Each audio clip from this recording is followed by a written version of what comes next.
Bonsoir tout le monde, c'est Phénotix Evolution, j'espère que vous allez bien. On se retrouve ce soir pour la seconde partie de la lecture du manifeste de Théodore Kaczynski. Donc je vais saluer rapidement ceux qui sont présents et ensuite on va pouvoir continuer la lecture là où on était rendu. Ça va être la partie la plus intéressante comme ça va être la partie sur les technologies et notre futur. La première partie c'était plus axé sur le gauchisme et la maladie un peu de la société à se victimiser. Donc bonsoir Ponce Pilate, bonsoir Incognito, bonsoir Mo, bonsoir le Royaume de Musc, bonsoir Luc et bonsoir à tous ceux qui vont arriver entre temps. N'hésitez pas à partager autour de vous, à liker, à mettre un commentaire également pour ceux qui vont regarder en replay et puis ceux qui sont en direct pour se manifester. Et nous, après, on va pouvoir donc continuer cette lecture. Bonsoir Calimero et bonsoir à tous ceux qui vont arriver entre temps. Donc je vais de suite, bonsoir Daniel, je vais de suite enlever cette image pour nous mettre là où nous étions rendus, c'est-à-dire au chapitre « Les bons côtés de la technologie ne peuvent être séparés des mauvais », donc des mauvais côtés. Donc on va de suite entamer la lecture de ce manifeste. 121. Une raison supplémentaire pour laquelle la société industrielle ne peut être réformée en faveur de la liberté vient du fait que la technologie moderne constitue un système global aux composantes interdépendantes. Vous ne pouvez rejeter les mauvais côtés de la technologie et ne garder que les bons. Prenons la médecine moderne par exemple. Les progrès en médecine dépendent de ceux de la chimie, de la physique, de la biologie, de l'informatique et autres.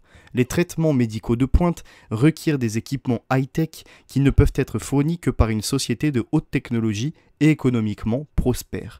Il est évident que vous ne pouvez avoir de progrès médical en dehors de l'ensemble du complexe technologique et de tout ce qui lui est affilié. 122. Même si les progrès médicaux pouvaient être obtenus indépendamment du reste du système technologique, cela amènerait tout de même certaines dérives. Supposons, par exemple, qu'un traitement contre le diabète soit découvert. Les gens génétiquement prédisposés au diabète seront en mesure de survivre et de se reproduire comme tout un chacun. La sélection naturelle qui s'exerce contre les gènes du diabète cesserait et ces gènes se répandraient parmi toute la population. Cela est déjà le cas dans une certaine mesure puisque le diabète qui ne peut être guéri est jugulé par l'utilisation d'insuline. La même chose arriverait avec d'autres maladies du même type, ce qui affaiblirait le patrimoine génétique de la population. La seule solution serait alors une sorte de programme eugénique ou un développement à grande échelle de l'ingénierie génétique, ce qui fait que dans le futur, l'homme ne sera plus une création de la nature, du hasard ou de Dieu, suivant vos convictions religieuses ou philosophiques, mais un produit manufacturé. 123. Si vous pensez que l'ingérence gouvernementale dans votre vie privée est trop importante actuellement, réfléchissez à ce que ce serait s'il commençait à gérer la constitution génétique de vos enfants.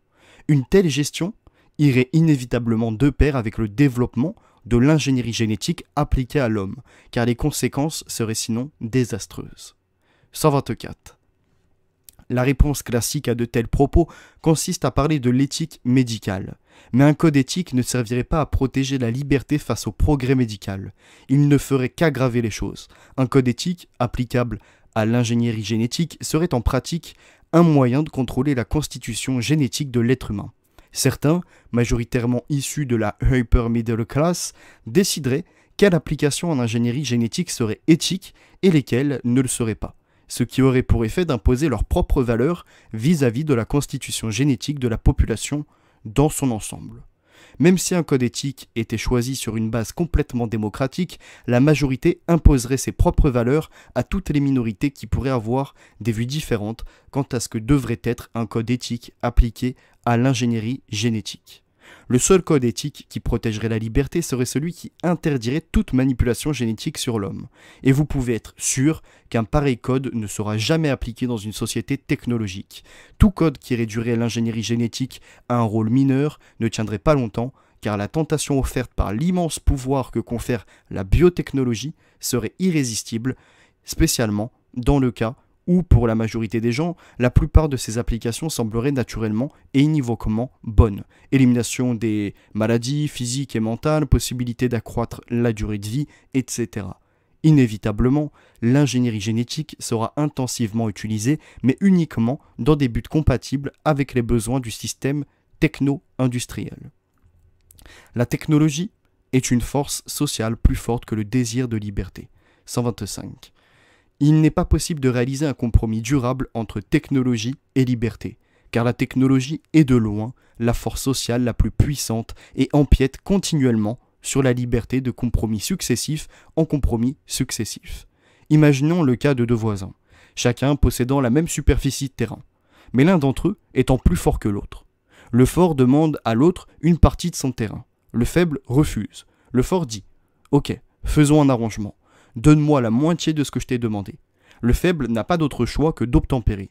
Un peu plus tard, le fort réitère sa demande. De nouveau, il y a un arrangement. Et ainsi de suite, par cette longue série d'arrangements, le fort finira probablement par se rendre maître de tout le terrain de l'autre. Il en va ainsi du conflit entre technologie et liberté. 126. Expliquons maintenant pourquoi la technologie est une force sociale plus forte que le désir de liberté. 127. Une avancée technologique, qui apparaît à première vue comme ne présentant pas de danger pour la liberté, se révèle souvent très menaçante au bout d'un certain temps. Par exemple, considérons les transports. Un homme à pied pouvait pratiquement aller où bon lui semblait, à son rythme, sans s'occuper des règles du code de la route, et était indépendant des structures technologiques. Quand les véhicules à moteur sont apparus, il semblait devoir donner plus de liberté à l'homme. Il n'empiétait pas sur la liberté du piéton, personne n'avait d'automobile, s'il n'en voulait pas. Et celui qui choisissait de posséder une automobile pouvait voyager beaucoup plus vite qu'un homme à pied. Mais l'introduction de ces engins a rapidement changé la société de telle façon que la liberté de se déplacer s'en est trouvée restreinte. Quand les automobiles deviennent trop nombreuses, il devient nécessaire de réglementer leur usage. Dans une voiture, tout spécialement dans des zones fortement peuplées, personne ne peut se déplacer à son rythme. Le mouvement est dicté par celui du flot et par les règles du code de la route. De surcroît, l'utilisation d'un moyen de transport motorisé n'est plus simplement optionnelle.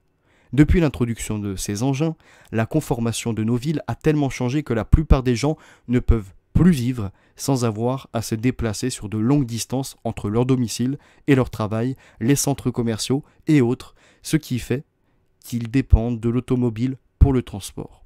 Ou bien, ils utilisent les transports publics. Auquel cas, ils ont encore plus perdu quant à leur liberté de déplacement qu'en prenant la voiture. Même la liberté du piéton a été considérablement restreinte. En ville, il est continuellement obligé de s'arrêter au stop et au feu qui servent principalement à gérer le trafic automobile. À la campagne, le trafic rend la marche extrêmement dangereuse et déplaisante le long des grandes routes. Notez le point important que nous avons illustré avec le cas du transport motorisé. Quand un nouvel artefact technologique est introduit en tant qu'option qu'un individu peut refuser ou accepter, il ne reste pas souvent optionnel. Dans la majorité des cas, la nouvelle technologie change la société de telle façon que les gens se trouvent contraints de l'utiliser. 128. Alors que le progrès technologique dans son ensemble réduit continuellement notre sphère de liberté, chaque nouvelle avancée technologique, considérée seule, apparaît sous un jour favorable. L'électricité, l'eau courante, les communications à longue distance. Comment pourrait-on protester contre ces choses ou contre n'importe quelle autre avancée parmi les innombrables qui ont été faites dans la société moderne? Il aurait été absurde de s'opposer au téléphone par exemple. Ainsi que nous l'avons déjà expliqué dans les paragraphes 59 à 76, toutes ces avancées technologiques prises ensemble ont créé un monde où le destin de l'individu moyen n'est plus entre ses mains ou entre celles de ses voisins ou amis, mais dans celles de politiciens, des dirigeants de trust et d'inaccessibles et anonymes techniciens et bureaucrates sur lesquels il n'a aucun pouvoir. Le même processus se poursuivra dans le futur. Prenons l'ingénierie génétique par exemple. Peu de gens résisteront aux techniques génétiques qui élimineront les maladies héréditaires. Elles ne présentent pas d'inconvénients apparents et empêchent la souffrance. Il est pourtant évident qu'une bonne partie des travaux en génétique transformeront l'homme en un produit manufacturé au lieu qu'il demeure une création du hasard ou de Dieu ou ce que vous voulez suivant vos convictions. 129. Une autre raison pour laquelle la technologie est une force sociale si puissante vient du fait que, dans une société donnée, le progrès technologique avance uniquement dans une seule direction. Il ne peut être arrêté. Une fois qu'un artefact a été introduit, les gens deviennent généralement dépendants de lui jusqu'à ce qu'il soit remplacé par un artefact plus récent. Ce ne sont pas les individus qui deviennent dépendants, mais le système tout entier. Imaginons ce qui arriverait à l'heure actuelle si les ordinateurs disparaissaient. Ainsi, le système ne peut avancer que dans une seule direction, vers toujours plus de progrès techniques. La technologie force continuellement la liberté à reculer, sauf destruction complète du système technologique tout en entier. 130. La technologie avance à grande vitesse et menace la liberté de tous, de tous côtés à la fois. Surpopulation, lois et réglementations, surdépendance de l'individu vis-à-vis des grandes organisations, propagande et autres techniques psychologiques, manipulation génétique, violation de la vie privée par les systèmes de surveillance et les ordinateurs, etc. Résister à chacun de ces dangers requiert une longue lutte sociale différente. Ceux qui veulent protéger la liberté sont submergés par l'incroyable nombre de nouvelles attaques et la vitesse à laquelle elles se propagent, ce qui les rend dérisoires et les accule à la reddition. Combattre chacun de ces dangers séparément serait futile. Un succès ne peut être espéré qu'en combattant le système technologique dans son ensemble, mais ceci est une révolution et pas une réforme. Petite parenthèse que j'ajoute à ceci, c'est comme dénoncer le nouvel ordre mondial. Le nouvel ordre mondial n'est pas seulement un mondialisme, c'est un tout. Ça englobe la géo-ingénierie, ça englobe tout ce qui est pesticides, OGM, pollution de l'eau, pollution donc, de notre corps et de notre esprit, mais également perversion de la société au travers des divertissements, au travers de la censure, de la propagande, etc., de la perte de conscience, mais aussi donc les technologies de modification de l'humain pour le transhumanisme, post-humanisme, nanotechnologie, biotechnologie, l'informatique, donc les sciences de l'information, et également les sciences cognitives qui sont usées contre nous. Pavlov, Milgram, et il y en a bien d'autres des exemples. Et également tout ce qui est le côté surveillance technologique, intelligence artificielle, avec ses algorithmes, ce ne sont pas des vraies intelligences, donc algorithmes pour la surveillance, pour la classification, reconnaissance faciale, identité numérique, etc. Vous connaissez tout le processus qui englobe le nouvel ordre mondial. Et donc il ne faut pas prendre séparément chaque chose. Il faut comprendre qu'il y a un ensemble, qu'il y a un programme, qu'il y a un plan. Je continue à la lecture, ça c'était ma petite parenthèse. 131. Les techniciens, nous prenons ce terme au sens large de ceux qui exercent une activité spécialisée requérant des études, ont tendance à être tellement impliqués dans leur travail, leur activité compensatrice, que quand un conflit advient entre leur travail technique et leur liberté, ils tranchent presque toujours en faveur de leur travail technique. Ceci est évident pour les scientifiques, mais cela est visible partout. Les éducateurs, les groupes humanitaires et autres n'hésitent pas à faire usage de propagande et d'autres techniques psychologiques pour leur permettre de réaliser leur but hautement louable. Les firmes et les agences gouvernementales, quand cela leur paraît utile, n'hésitent pas non plus à collecter des renseignements sur les individus sans respect de leur vie privée. Ceux chargés de faire respecter la loi sont souvent ennuyés par les droits constitutionnels des suspects, souvent totalement innocents, et font tout ce qui est légalement en leur pouvoir, voire illégalement, pour contourner ou ignorer ces droits.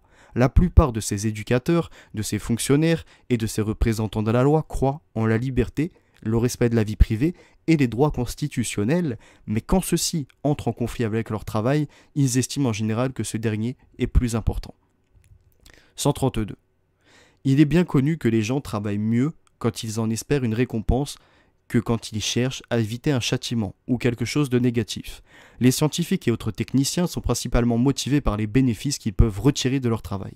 Mais ceux qui s'opposent aux atteintes de la technologie contre la liberté travaillent pour éviter quelque chose de négatif. En conséquence, peu de gens travaillent assidûment à cette tâche décourageante. Même si les réformistes arrivent à poser un jalon contre la dégradation à venir de la liberté face à la technologie, la plupart relâcheront leur attention et se consacreront à des activités plus agréables. Mais les scientifiques resteront actifs dans leur laboratoire et la technologie et ses progrès repartiront de plus belle en dépit des barrières pour exercer de plus en plus de contrôle sur les individus et les rendre encore plus dépendants du système. 133. Ni les accords sociaux, ni les lois, les institutions, les coutumes ou l'éthique ne peuvent fournir une protection durable contre la technologie. L'histoire montre que tous les accords sociaux sont transitoires, ils évoluent ou disparaissent parfois. Mais les avancées de la technologie sont permanents au sein d'une société donnée. Supposons par exemple qu'il soit possible d'arriver à un accord social pour empêcher les manipulations génétiques sur l'homme ou éviter qu'elles ne soient utilisées pour des fins qui atteintent à sa liberté et sa dignité. Mais la technologie attendra son heure. Plus ou moins rapidement, l'accord social tombera en désuétude, probablement assez rapidement étant donné l'allure du changement dans cette société. Alors les manipulations génétiques commenceront à mettre à bas notre sphère de liberté et ce fait sera irréversible, à moins d'un effondrement de la société technicienne elle-même. Toutes les illusions concernant un accord permanent doivent être dissipées. Il suffit de voir ce qui arrive actuellement à la législation anti-pollution. Il y a quelques années, on aurait pu croire que les mesures légales parviendraient à empêcher les pires abus en matière de dégradation de l'environnement. Un changement politique et ces mesures commencent déjà à tomber en désuétude. 134.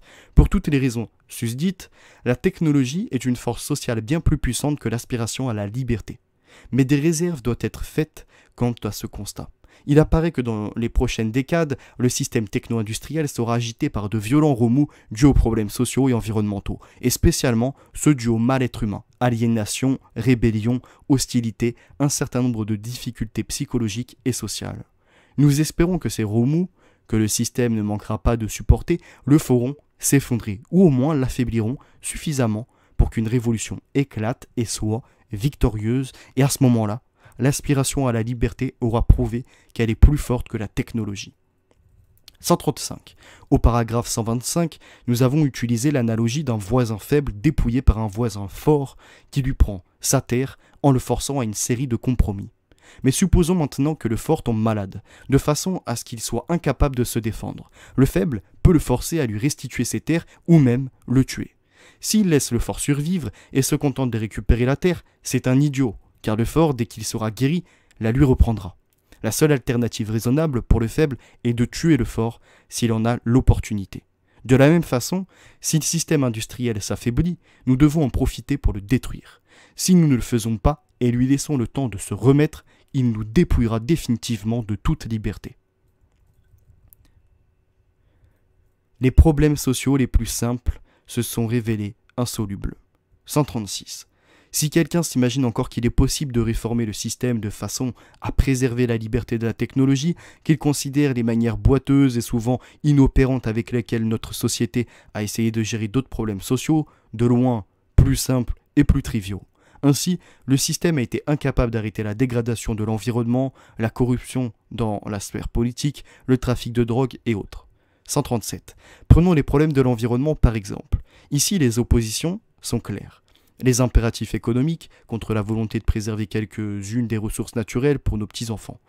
Mais sur ce sujet, nous avons seulement obtenu des inepties et des déclarations dilatoires de la part des gens qui ont le pouvoir, et non pas un programme d'action clair et cohérent, et nous ne pouvons qu'imaginer la montagne de problèmes environnementaux qu'auront à gérer nos petits-enfants.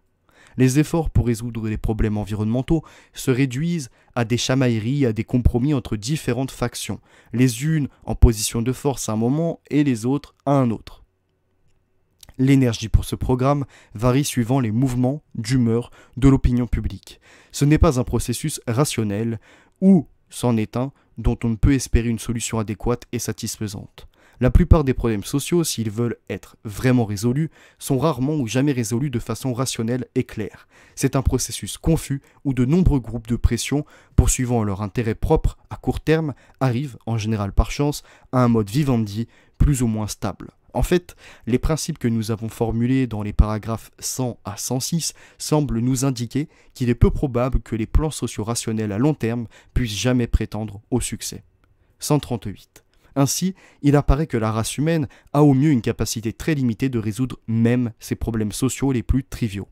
Comment pourrait-elle résoudre le problème infiniment plus complexe et plus difficile que constitue la réconciliation de la liberté et de la technologie ? La technologie a des avantages clairement mis en avant, alors que la liberté est une abstraction dont la signification varie d'un individu à un autre et sa perte est facilement dissimulée par la propagande et les discours mensongers. Ce que nous vivons aujourd'hui. 139. Et notons cette importante différence. Il est possible que nos problèmes d'environnement, par exemple, soient un jour résolus grâce à un plan clair et rationnel, mais ils ne seront que parce que cela rentre dans les intérêts à long terme du système de résoudre ces problèmes. Mais ce n'est pas dans l'intérêt du système de préserver la liberté ou l'autonomie des petits groupes. Au contraire, son intérêt est de contrôler le comportement humain sur la plus large échelle possible. Ainsi, si des considérations pratiques pourront éventuellement forcer le système à entreprendre une action pour la préservation de l'environnement, de semblables considérations forceront le système à prendre en main de façon encore plus drastique le comportement humain, de préférence par des moyens indirects qui dissimuleront l'effritement de la liberté. Ce n'est pas juste notre opinion. D'éminents sociologues, par exemple James Q. Wilson, ont insisté sur l'importance à socialiser la population de manière plus efficiente. La révolution est plus facile que la réforme. 140.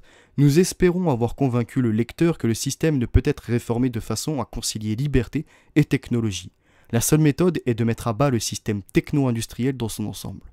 Ceci implique une révolution, pas nécessairement une insurrection armée, mais un changement radical et profond dans la nature de notre société.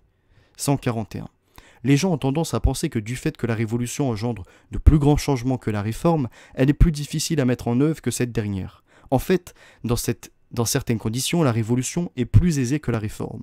Ceci vient de ce qu'un mouvement révolutionnaire peut inspirer bien plus d'enthousiasme qu'une réforme. Cette dernière, en général, n'offre qu'une solution à un problème social particulier. La révolution propose de résoudre tous les problèmes en une fois et recréer un monde nouveau. Elle procure un idéal à ceux qui prendront les plus grands risques et assumeront les plus grands sacrifices. Pour toutes ces raisons, il pourrait être plus facile de détruire tout le système technologique que de mettre en application des restrictions efficaces, durables envers le développement d'applications dans un quelconque secteur de la technologie, comme l'ingénierie génétique, alors que dans les conditions adéquates, de nombreuses personnes pourraient se dévouer corps et âme à une révolution contre le système techno-industriel. Comme nous l'avons noté dans le paragraphe 132, les réformistes qui tentent de limiter certains aspects de la technologie travaillent pour éviter des résultats négatifs. Mais les révolutionnaires se battent pour un résultat positif, l'accomplissement de leur visée révolutionnaire, et de ce fait œuvrent plus durement et plus obstinément que les réformistes. N'hésitez pas les amis à partager, à liker et à mettre un commentaire, je vous saluerai après. Je continue pour le moment la lecture. 142. Les réformes sont toujours limitées par la crainte des conséquences douloureuses si les changements sont trop importants. Mais une fois que la fièvre révolutionnaire s'est emparée d'une société, les gens sont prêts à supporter des épreuves sans nom pour la réussite de leur révolution. Cela a clairement été le cas pour les révolutions françaises ou russes. Il est possible que seule une minorité ait été impliquée dans la révolution, mais cette minorité était assez forte et activiste pour devenir la force dominante de la société. Nous en dirons plus sur la révolution dans les paragraphes 180 à 205.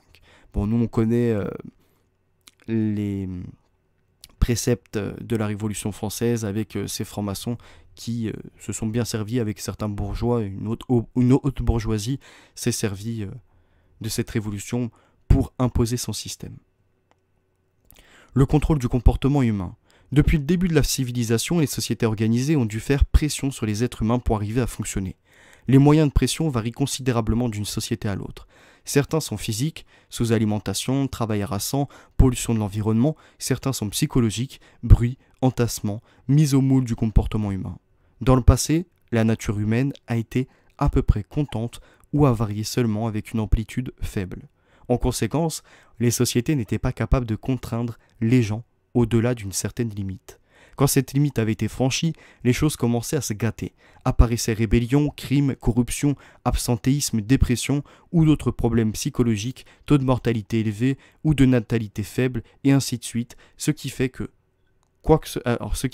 soit cette société s'effondrait, soit elle déclinait, et plus ou moins rapidement par la conquête, l'usure ou une révolution était remplacée par une autre plus efficace.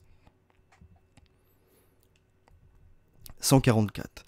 Ainsi, dans le passé, la nature humaine avait mis certaines limites au développement des sociétés. Les gens ne pouvaient être contraints indéfiniment. Mais aujourd'hui, les choses ont changé, car la technologie propose des moyens de changer les êtres humains. 145.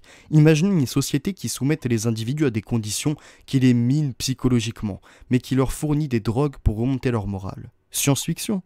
Cela arrive de nos jours dans une large mesure au sein de notre société. Il est bien connu que les cas de dépression nerveuse ont considérablement augmenté ces dernières décades. Nous pensons que cela est dû à l'effritement du processus du pouvoir, ainsi que nous l'avons expliqué au paragraphe 59 à 76. Mais même si nous nous trompons, il est évident que l'augmentation des cas de dépression provient de certaines conditions existantes dans notre société.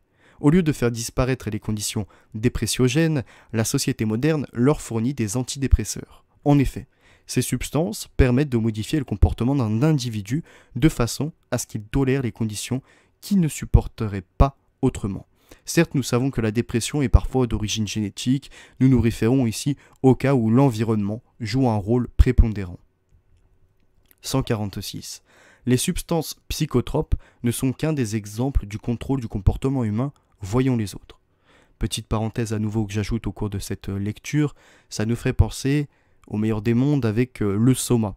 D'ailleurs, le soma, en fait, dans notre cerveau, entre les neurones, il y a ce qui s'appelle somatique. Le somatique. Je vous inviterai à voir soma, somatique au niveau du cerveau, et c'était étudié notamment par le frère d'Aldous Huxley. Continuons la lecture. 147. D'abord, il y a les techniques de surveillance. Des caméras dissimulées sont employées dans la plupart des magasins et dans bien d'autres endroits. Les ordinateurs sont utilisés pour collecter et traiter d'énormes quantités de données sur chaque individu. Les informations ainsi obtenues augmentent de manière considérable l'efficacité des moyens de coercition physique. Enfin, il y a les méthodes de propagande, dont les mass médias mainstream, sont les vecteurs les plus efficaces. Des techniques efficaces ont été mises au point pour gagner les élections, vendre des produits, influencer le comportement, l'opinion publique. L'industrie du divertissement, entertainment, est un important outil psychologique du système, peut-être même lorsqu'il déverse des flots de sexe et de violence. Le divertissement offre à l'homme moderne parmi les meilleurs moyens d'évasion. Tant qu'il est absorbé par la télévision, les vidéos, etc., il peut oublier le stress, l'angoisse, la frustration, l'insatisfaction. La plupart des hommes primitifs, lorsqu'ils ne travaillaient pas, étaient satisfaits de rester assis à ne rien faire, car ils étaient en paix avec eux-mêmes et avec le monde, en harmonie. Mais la plupart des hommes modernes doivent être occupés ou divertis, sans quoi ils s'ennuient. Ils deviennent nerveux, instables, irritables. 148. D'autres techniques sont encore plus sournoises que les précédentes. L'éducation n'est plus simplement une affaire de fessée quand l'enfant ne connaît pas sa leçon ou de récompense quand il la sait. C'est devenu une technique scientifique pour contrôler le développement des enfants. Les centres d'éducation Sylvan, par exemple, ont eu un grand succès en motivant les élèves pour leurs études et des techniques psychologiques sont aussi utilisées avec plus ou moins de réussite dans les écoles traditionnelles. Les techniques parentales que l'on enseigne aux parents sont destinées à faire accepter aux enfants les valeurs fondamentales du système et à rester sur les voies qui lui sont utiles. Pour nous, en France, ça serait aime la République doit être au-dessus des croyances religieuses ou autres. Non. Les croyances religieuses ont le droit d'être au-dessus de la République. En tant que croyant, mettre le Christ au-dessus de la République, pour moi, est quelque chose de normal. Les programmes de santé mentale, les techniques d'intervention, la psychothérapie et autres sont présentés comme étant bénéfiques pour l'individu, mais en pratique ne sont que des méthodes visant à contraindre les individus à penser et à se comporter comme le système le désire. Il n'y a aucune contradiction. Un individu dont le comportement ou les actions entrent en conflit avec le système se trouve face à face avec une puissance bien trop forte pour lui permettre de s'imposer ou de fuir. Ce qui fait qu'il souffre alors de stress, de frustration, de sentiments d'impuissance. Sa vie de tous les jours sera bien plus facile s'il fait ce que le système attend de lui. Ainsi, le système travaille pour le bien des individus en leur lavant le cerveau pour s'assurer de leur conformisme. Les brutalités contre les enfants sous leur forme évidente sont condamnées par la majorité, si ce n'est toutes les cultures. Tourmenter un enfant, pour une raison donnée ou sans raison, est quelque chose qui répugne à presque tout le monde. Mais beaucoup de psychologues interprètent le terme de brutalité de manière beaucoup plus large. Est-ce qu'une fessée, quand elle est autorisée par un système d'éducation cohérent et rationnel, doit être considérée comme une brutalité? La question ne peut être résolue qu'en considérant qu'une fessée est un bon moyen ou non pour permettre à une personne de s'insérer convenablement dans une société donnée. En pratique, le mot brutalité tend à être interprété comme tout moyen de dressage des enfants qui génère des comportements nuisibles au système. Ainsi, lorsqu'ils veulent s'en prendre à la cruauté brute, sans motif, les programmes pour prévenir la brutalité contre les enfants sont dans la ligne du système. 149. Il est probable que la recherche continuera pour augmenter l'efficience des techniques psychologiques pour contrôler le comportement humain. Mais nous pensons que les techniques psychologiques seules sont insuffisantes pour adapter les êtres humains au type de société que sécrète la technologie. Des méthodes biologiques seront certainement utilisées. Nous avons déjà fait mention des médicaments, La neurologie peut fournir d'autres voies pour modifier l'esprit humain. L'ingénierie génétique est déjà en train de se mettre en place sous la forme du soin génétique. Et il n'y a pas de raison de penser que de telles méthodes ne seront pas utilisées pour modifier le corps de façon à affecter le fonctionnement mental. Et là, je vous avais déjà partagé un article du New York Times des années 80, il me semble, qui parlait de ces modifications à ARN et ADN, donc qui vont agir sur les acides nucléiques. Et en agissant sur ces acides nucléiques, ils avaient réussi notamment sur des animaux à leur faire perdre la mémoire, à modifier les comportements et d'autres points. Je vous inviterai à consulter ça, c'est donc sur ma chaîne, Phénotix Evolution, dans l'espace communauté, vous descendez, et logiquement ça fait à peu près 2 mois que j'avais mis ça, quelque chose comme ça. 150. Comme nous l'avons mentionné au paragraphe 134, la société industrielle semble devoir entrer dans une période de turbulence, due en partie aux problèmes du comportement humain et aussi à ceux de l'économie et de l'environnement. Et une large part des problèmes économiques et environnementaux du système provient de la façon dont se comportent les êtres humains. L'aliénation, la faible estime de soi, la dépression, l'hostilité, la rébellion, les enfants qui ne veulent pas étudier, les gangs de jeunes, la consommation de drogue, les viols, les sévices à l'encontre des enfants, les autres délits, le sexe unsafe, les grossesses chez les adolescentes, la surpopulation, la corruption de la classe politique, la haine raciale, les rivalités ethniques, les conflits idéologiques aigus pour ou contre l'avortement par exemple, l'extrémisme politique, le terrorisme, le sabotage, les groupes antigouvernementaux ou antisociaux, tout cela constitue une menace pour la survie du système. Il va être force de prendre des mesures efficaces pour contrôler le comportement humain. 151. La décomposition sociale que nous observons à l'heure actuelle n'est certainement pas due à la malchance. Elle ne peut être due qu'aux conditions de vie que le système impose aux gens. Nous avons souligné que la plus importante de ces conditions est la destruction du processus de pouvoir. Si le système réussit à imposer un contrôle suffisant pour contrôler le comportement humain, de façon à assurer sa propre survie, un nouveau seuil de l'histoire aura été franchi. Puisque, en gros, les limites de l'endurance humaine ont été celles du développement social, comme nous l'avons expliqué au paragraphe 143 et 144. La société techno-industrielle devra dépasser ses limites en modifiant les êtres humains, que ce soit par des moyens psychologiques ou biologiques, ou les deux.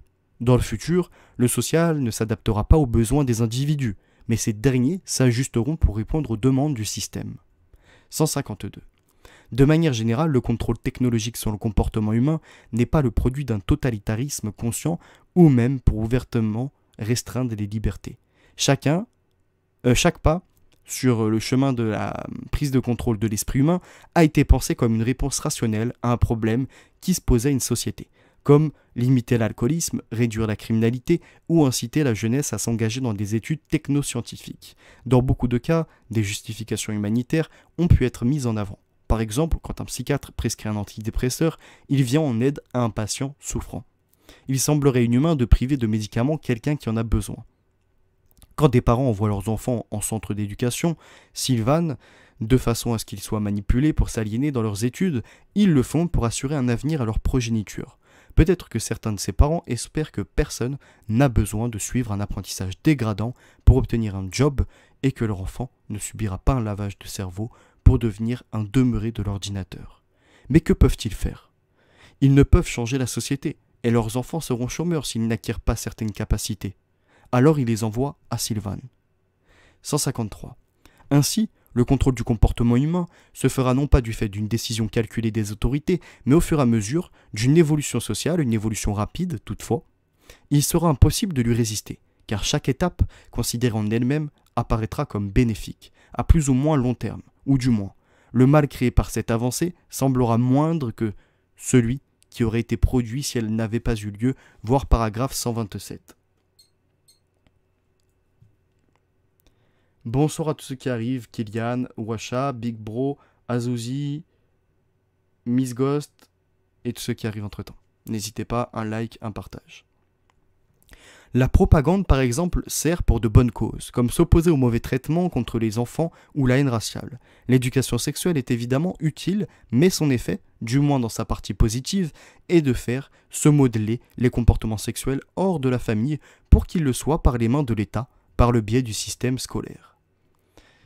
Nouvelle parenthèse, ça nous fait penser que petit à petit, l'État avec cette éducation nationale qui a été complètement modifiée de l'intérieur, ce n'est plus d'ailleurs de l'instruction mais bien de l'éducation, avec des règles à respecter, avec des normes à respecter, une pensée universelle, et donc ça nous fait penser, comme dans le livre encore une fois d'Aldous Huxley, Le meilleur des mondes, au centre d'incubation et de conditionnement. Donc l'incubation, c'est tout ce qui est la procréation, donc ça c'est pas encore totalement pris par l'État avec la PMA et GPA qui n'est pas autorisé en France, mais ça viendra par la suite. Pour l'instant, ils ont d'abord instauré le centre de conditionnement. Je continue. 154. Supposons qu'on découvre un gène de la criminalité et qu'on ait aussi le moyen de prévenir cela. Évidemment, les parents des enfants atteints seront soumis à cette thérapie. Il serait inhumain de procéder autrement et de laisser l'enfant grandir pour finir comme un misérable criminel. Mais beaucoup, si ce n'est la plupart des sociétés primitives, avaient une faible criminalité en comparaison à la nôtre. De la nôtre. Même si elles n'avaient aucun moyen sophistiqué de suivi des enfants ni de système élaboré de répression. Comme il n'y a pas de raison de supposer que l'homme moderne ait plus de dispositions innées que son ancêtre pour le mal, notre forte criminalité doit être due à la pression que la modernité fait peser sur les gens dont beaucoup ne peuvent ni ne pourront s'adapter. Ainsi, un traitement pour annihiler des dispositions criminelles potentielles est, au moins en partie, un moyen de reformater les gens pour qu'ils soient aptes au système. Là, à nouveau, je fais une nouvelle parenthèse, et après je vais continuer la lecture de façon plus directe.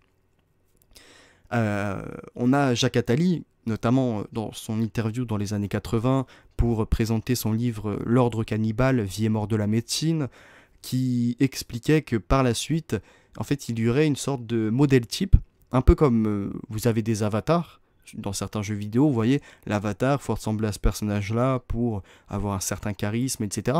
Bah là, ça sera le modèle type, non pas forcément pour avoir un certain charisme, mais un modèle type à respecter, c'est-à-dire en gros un modèle type pour ce que le bon citoyen doit être, et un modèle type pour ce que le citoyen qui n'est pas un bon citoyen, un mauvais citoyen, ça ressemble à ça, à ce modèle type, et un bon citoyen ressemble à ce modèle type. Mais ça va encore plus loin. Un être humain en bonne capacité physique a ce modèle type. Un humain qui a des mauvaises capacités, donc qu'on doit amener finalement à être modifié, c'est ce profil-là. Vous comprenez? Et en fait, il faudra se calquer sur le modèle type qui sera imposé pour être un humain parfait sur les conditions physiques, sur les conditions psychiques, donc mentales, mais aussi sur les conditions de sa socialisation, de sa sociabilité dans la société. Vous comprenez? Et c'est là que l'histoire du rang social des Chinois n'est que la genèse de ce qui vient par la suite. N'est que la genèse. Pour l'instant, on est sur le comportement. Mais du comportement, on atterrira au gène. Un peu comme on le voit aujourd'hui avec la vaccination. Si tu n'es pas vacciné, selon eux, ou si tu n'acceptes pas même le pass sanitaire, tu es quelqu'un d'inconscient.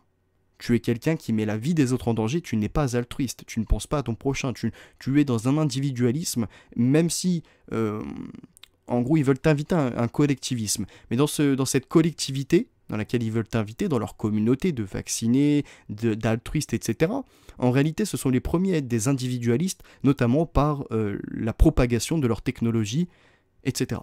Je ne vais pas rentrer dans les détails, ça prendra trop de temps. Je vais continuer la lecture. Mais je voulais vous faire quand même cette parenthèse qui est importante. On reviendra de toute façon sur ce manifeste. Et moi de mon côté, pareil, il y en a un que je rédigerai à la suite du livre que j'ai assemblé. Donc là, j'ai assemblé un livre sur le nouvel ordre mondial, le nom de code, pour comprendre la globalité de ce qu'est le nouvel ordre mondial, des enjeux de ce nouvel ordre mondial, mais pas seulement du présent, du passé un peu. Du passé, du présent et du futur. D'accord ? On a entre guillemets cette trinité-là qui est présente dans le livre, donc là au travers de 5 chapitres, notamment sur le côté biotechnologique, sur le côté de la conscience, sur le côté du fait que l'on soit embrigadé dans des pensées, dans des divertissements, dans des censures, dans des propagandes, etc., mais aussi par le contrôle du climat, par la nourriture, l'alimentation qui est de plus en plus polluée, les terres de plus en plus polluées par des pesticides, des OGM, etc. Donc ce livre-là, s'il vous intéresse, vous me contactez par mail, phenotixevolution@outlook.fr. Je vous l'envoie gratuitement en PDF et je l'ai fait. Donc là, il fait à peu près, maintenant que je l'ai mis en format livre et non en format A4, il fait à peu près 600 pages, donc 40 pages de sources, de références. Voilà, et ça c'est que la première partie du travail. Il me reste la deuxième partie sur le côté surveillance, sur le côté nouvelle économie, etc. Sur la destruction des valeurs, la destruction des racines, l'antichristianisme qui a été mis en place, les réseaux pédocriminels, etc. Ça sera dans la partie 2, pareil, donc partie 1 déjà ça m'a pris à peu près 1 an de lecture, d'analyse, d'assemblage, donc là c'est pareil, il me faudra encore du temps pour faire cette deuxième partie. Mais en tout cas, je vous invite, si vous le souhaitez, à me contacter par mail. Et dans un même temps, moi, je rédige cette fois-ci. Donc là, c'est pas un assemblage de lectures, d'articles, etc. Mais je rédige aussi le livre, enfin la continuité, la synthèse de ces 2 tomes que je vous produis, en fait. Donc que je vous assemble. Comme ça, vous aurez toutes les sources pour comprendre ma synthèse, mon analyse et l'invitation au changement. Je vais continuer la lecture. Azouzi Nora, bonsoir à toi, bonsoir Hichem également, bonsoir Nadia, merci du soutien. Donc je vais continuer. 155. Notre société a tendance à regarder comme une maladie quelques modes de pensée ou quelques comportements qui n'est pas conforme, et il est plausible qu'un individu qui ne s'adaptera pas souffrira en même temps qu'il posera des problèmes au système. De cette façon, toutes les formes de manipulation à l'encontre des individus sont perçues comme un traitement contre une maladie et donc comme un bien. 156. Dans le chapitre 127, nous avons souligné que l'utilisation d'un nouvel objet technologique est initialement optionnelle, mais qu'elle ne reste pas car cette nouvelle technologie tend à changer la société de façon à ce qu'elle devienne difficile ou impossible pour un individu de se passer de cette technologie. Ceci s'applique aussi à la technologie du contrôle humain. Dans un système où la majorité des enfants sont programmés pour se passionner pour leur étude, un parent sera obligé de faire passer son enfant par un tel chemin parce qu'il ne peut faire autrement. Sans quoi, son enfant deviendra, par comparaison, un ignorant et, à terme, un chômeur. Ou supposons qu'on trouve un moyen de réduire le stress dont souffrent la plupart des gens, et ce sans effet indésirable.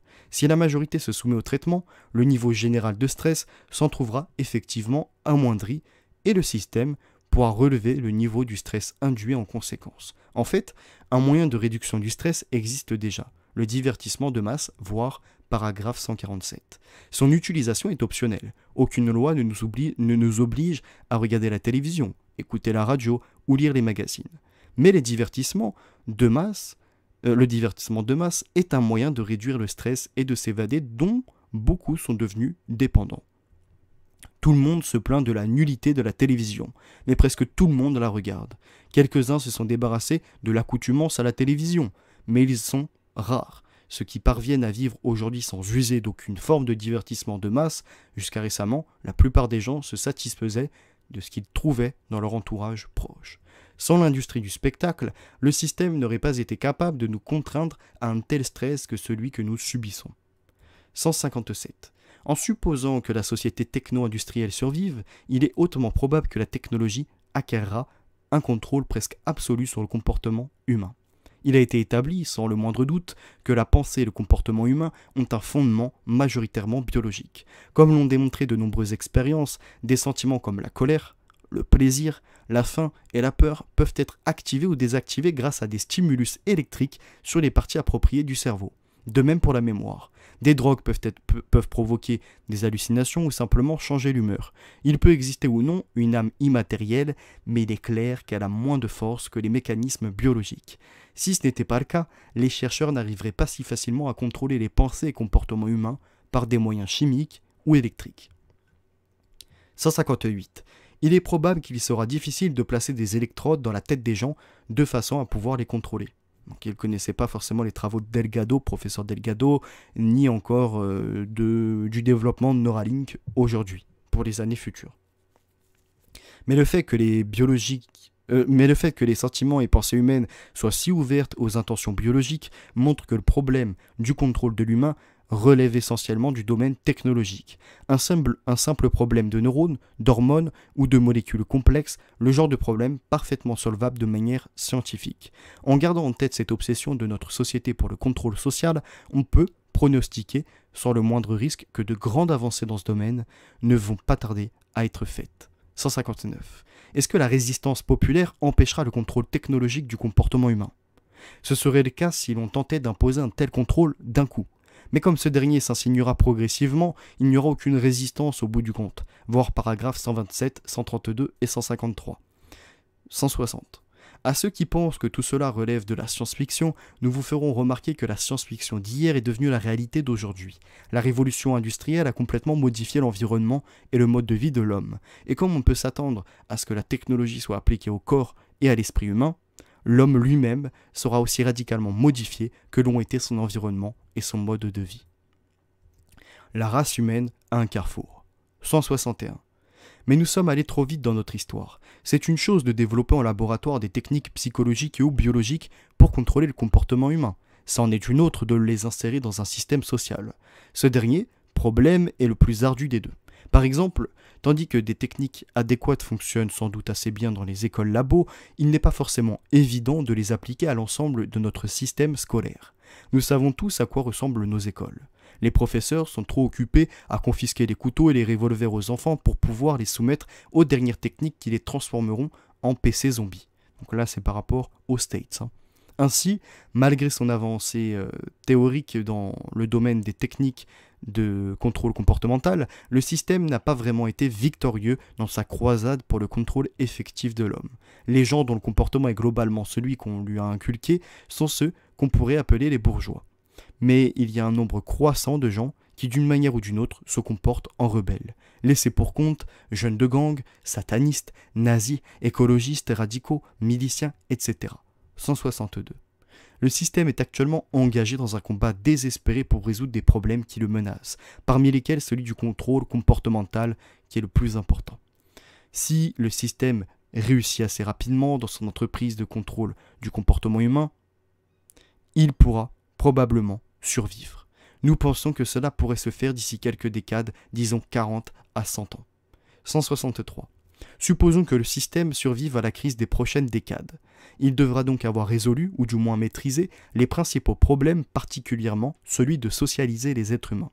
Avoir rendu les gens suffisamment dociles pour qu'ils ne constituent plus une menace. Ceci fait, il apparaît qu'il ne pourra plus y avoir aucun obstacle au développement sans frein de la technologie. Et sa conclusion logique, qui est le contrôle absolu de tout ce qui vit sur Terre, y compris les hommes et les animaux supérieurs. Le système pourra devenir une organisation monolithique ou un ensemble de conglomérats coexistants dans un mélange de coopération et de compétition, comme actuellement le gouvernement, les trusts et autres groupes de pression. La liberté humaine sera pratiquement anéantie, car l'individu ou les petits groupes seront impuissants contre les gigantesques organisations disposant de moyens high-tech et d'un arsenal de moyens psychologiques et biologiques pour manipuler les êtres humains, en plus des outils de surveillance et de coercition proprement dites.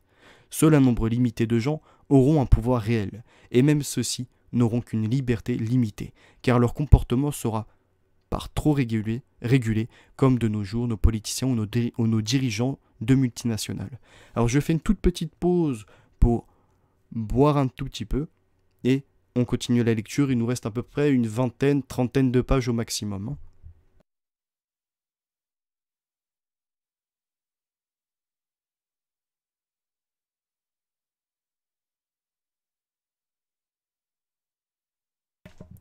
Je vous remercie d'avoir patienté. Alors oui, je vous mettrai le lien de ce PDF pour que vous puissiez soit l'imprimer, soit le lire en PDF, parce que il est bien des fois d'entendre une lecture, mais il est mieux de le lire pour s'en imprégner et pour aussi développer ses propres analyses que l'on a, notamment lorsqu'on lit. 164. Ne nous imaginons pas que le système s'arrêtera de développer des moyens de contrôle comportemental une fois la crise des prochaines décades achevée, et qu'un contrôle croissant ne sera plus nécessaire à sa survie. Au contraire, une fois la période difficile passée, le système augmentera sa puissance de contrôle encore plus vite, car il ne sera plus freiné par ce que nous ne connaissons actuellement. La survie n'est pas la seule motivation pour étendre son pouvoir. Comme nous l'avons expliqué au paragraphe 87 à 90, les techniciens et les scientifiques vivent leur travail comme une activité compensatrice, qu'ils satisfont leurs besoins de pouvoir en résolvant des problèmes techniques.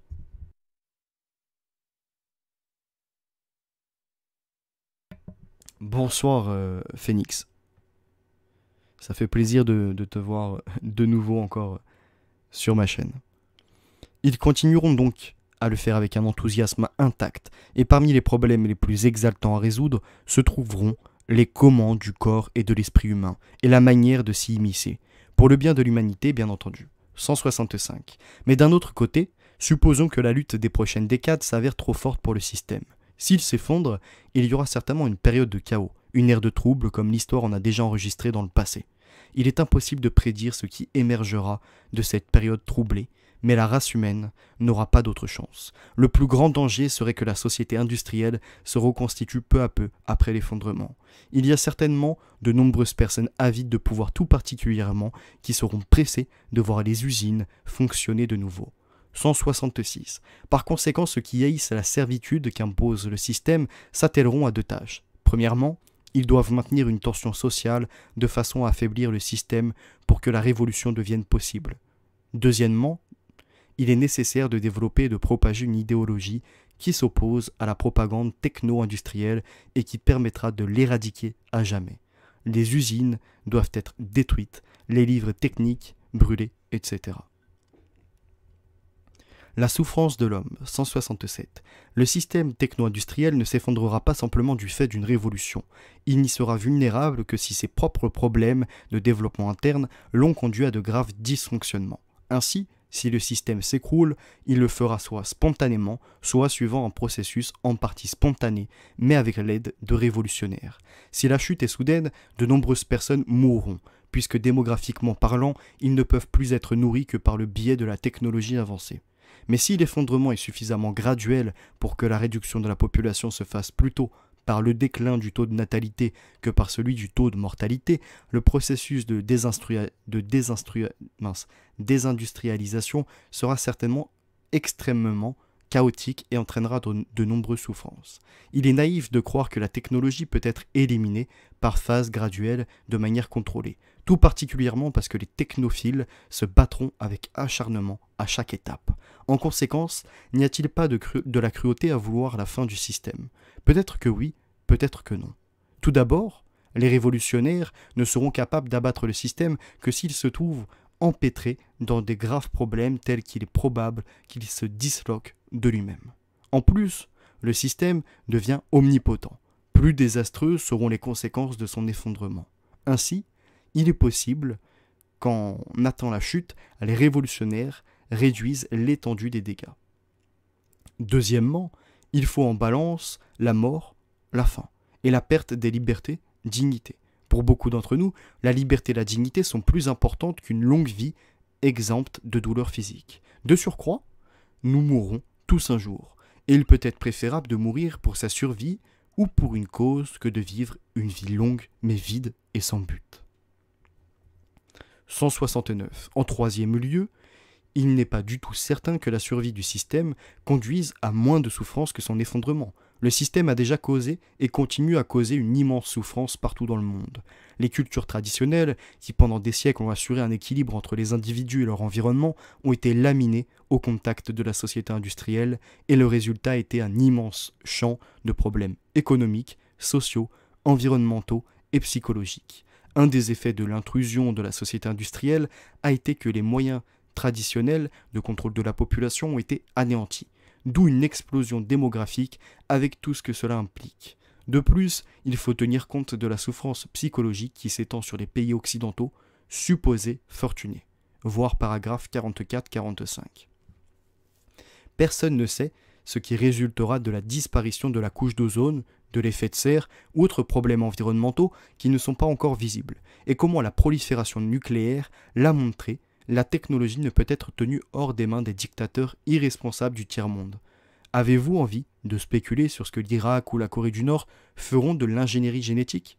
Oh, 170. Oh, disent les technophiles, la science va arranger tout cela.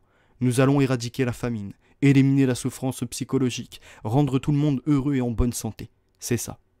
C'est ce qu'ils disaient il y a 200 ans. La révolution industrielle était censée éliminer la pauvreté, répandre le bonheur, etc. On en est loin du compte. On en est loin du compte.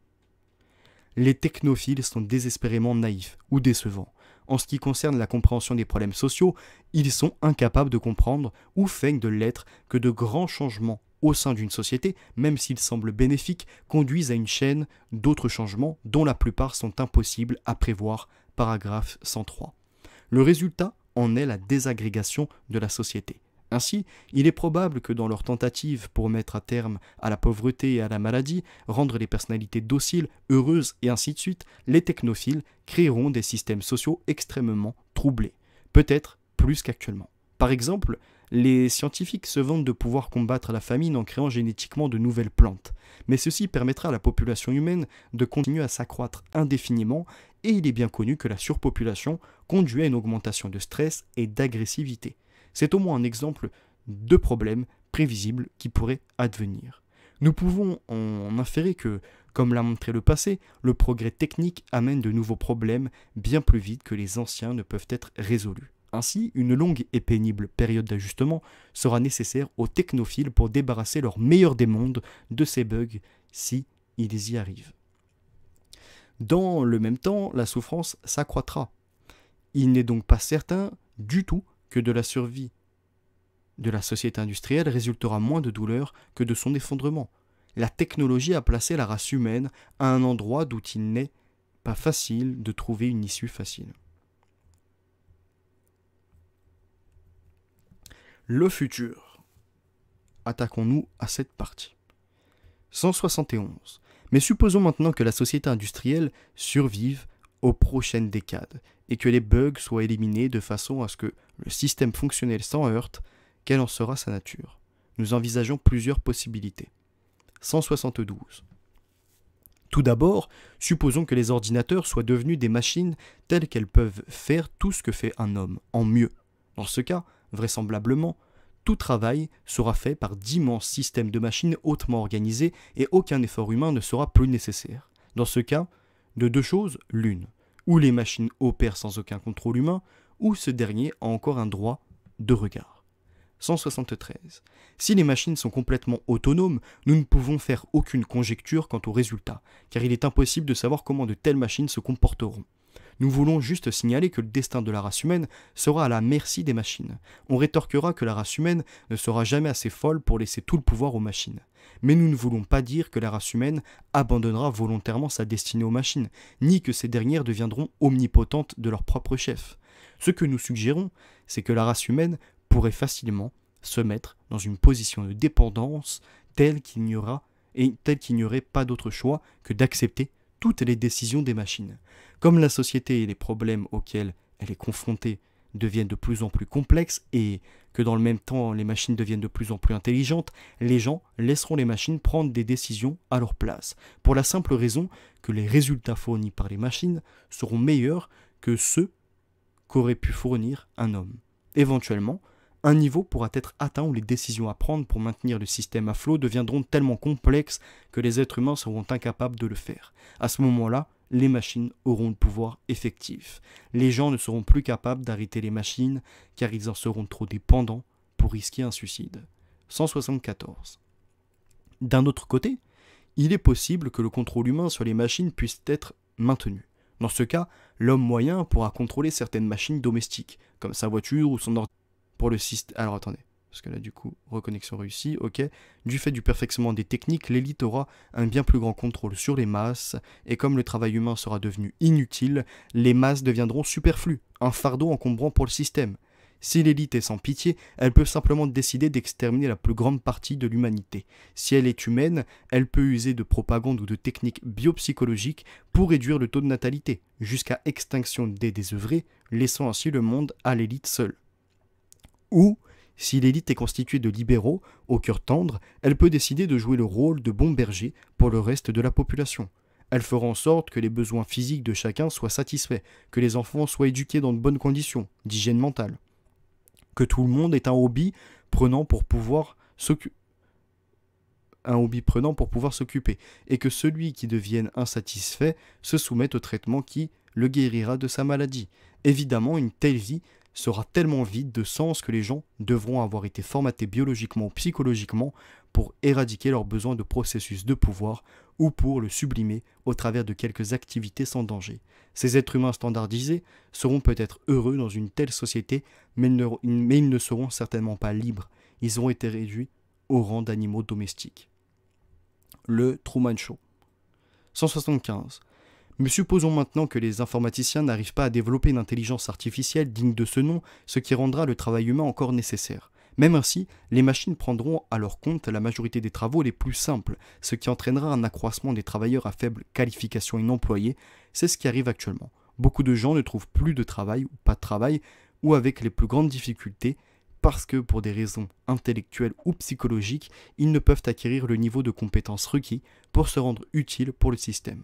Ceux qui travaillent sont soumis à des pressions croissantes. Ils auront besoin de plus en plus de stages, de plus en plus de compétences diverses et pointues, et devront même se montrer encore plus efficaces, conformes et dociles, car ils ne seront désormais rien de plus que des cellules dans un organisme géant. Leurs tâches deviendront extrêmement spécialisées, ce qui fait que leur travail sera, en un sens, déconnecté du monde réel, puisqu'ils seront polarisés sur un infiniment petit de la réalité. Le système utilisera tous les moyens dont il dispose, psychologiques, biologiques, pour formater les gens, les rendre dociles, pour qu'ils acquièrent des compétences dont le système a besoin et qu'ils subliment leur besoin de pouvoir au travers des tâches qui leur seront dévolues. Mais le fait que les gens d'une telle société devront être dociles requiert certaines capacités. La capacité peut trouver la société peut trouver l'esprit de compétition utile, fournissant à ceux qui ne vivent que pour la compétition des filières qui serviront les intérêts du système. Nous pouvons imaginer le dedans de ces filières. Nous pouvons imaginer une société à venir dans laquelle n'existeront que des compétitions sans fin pour le pouvoir et ou le prestige. Mais très peu de gens arriveront au sommet. Là où se trouve le véritable pouvoir, voire à la fin du paragraphe 163, une société ou une personne peut satisfaire son désir de pouvoir en écrasant toutes les autres sur son passage. Les privant ainsi de leur opportunité de pouvoir, une telle société serait répugnante. 176. On peut encore envisager d'autres scénarios à partir des diverses possibilités dont nous venons de discuter. Par exemple, il est possible que les machines s'emparent du travail vraiment important, vital, tandis que les hommes ne se consacrent qu'à des tâches secondaires. On a suggéré, par exemple, que le développement de l'industrie et des services procurerait des emplois à beaucoup de personnes.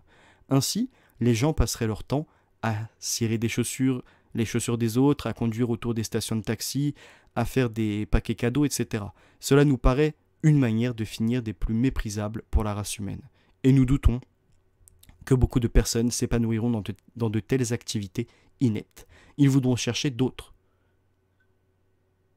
Alors ils voudront en chercher d'autres, de plus dangereuses alternatives, drogue, criminalité, culte, hate groups, sauf s'ils sont psychologiquement ou biologiquement formatés pour s'adapter à une pareille vie. Alors je refais une toute petite pause, pareil pour reboire une gorgée d'eau, et là il nous reste cette fois-ci 20 pages au maximum à lire, et on aura terminé ce manifeste.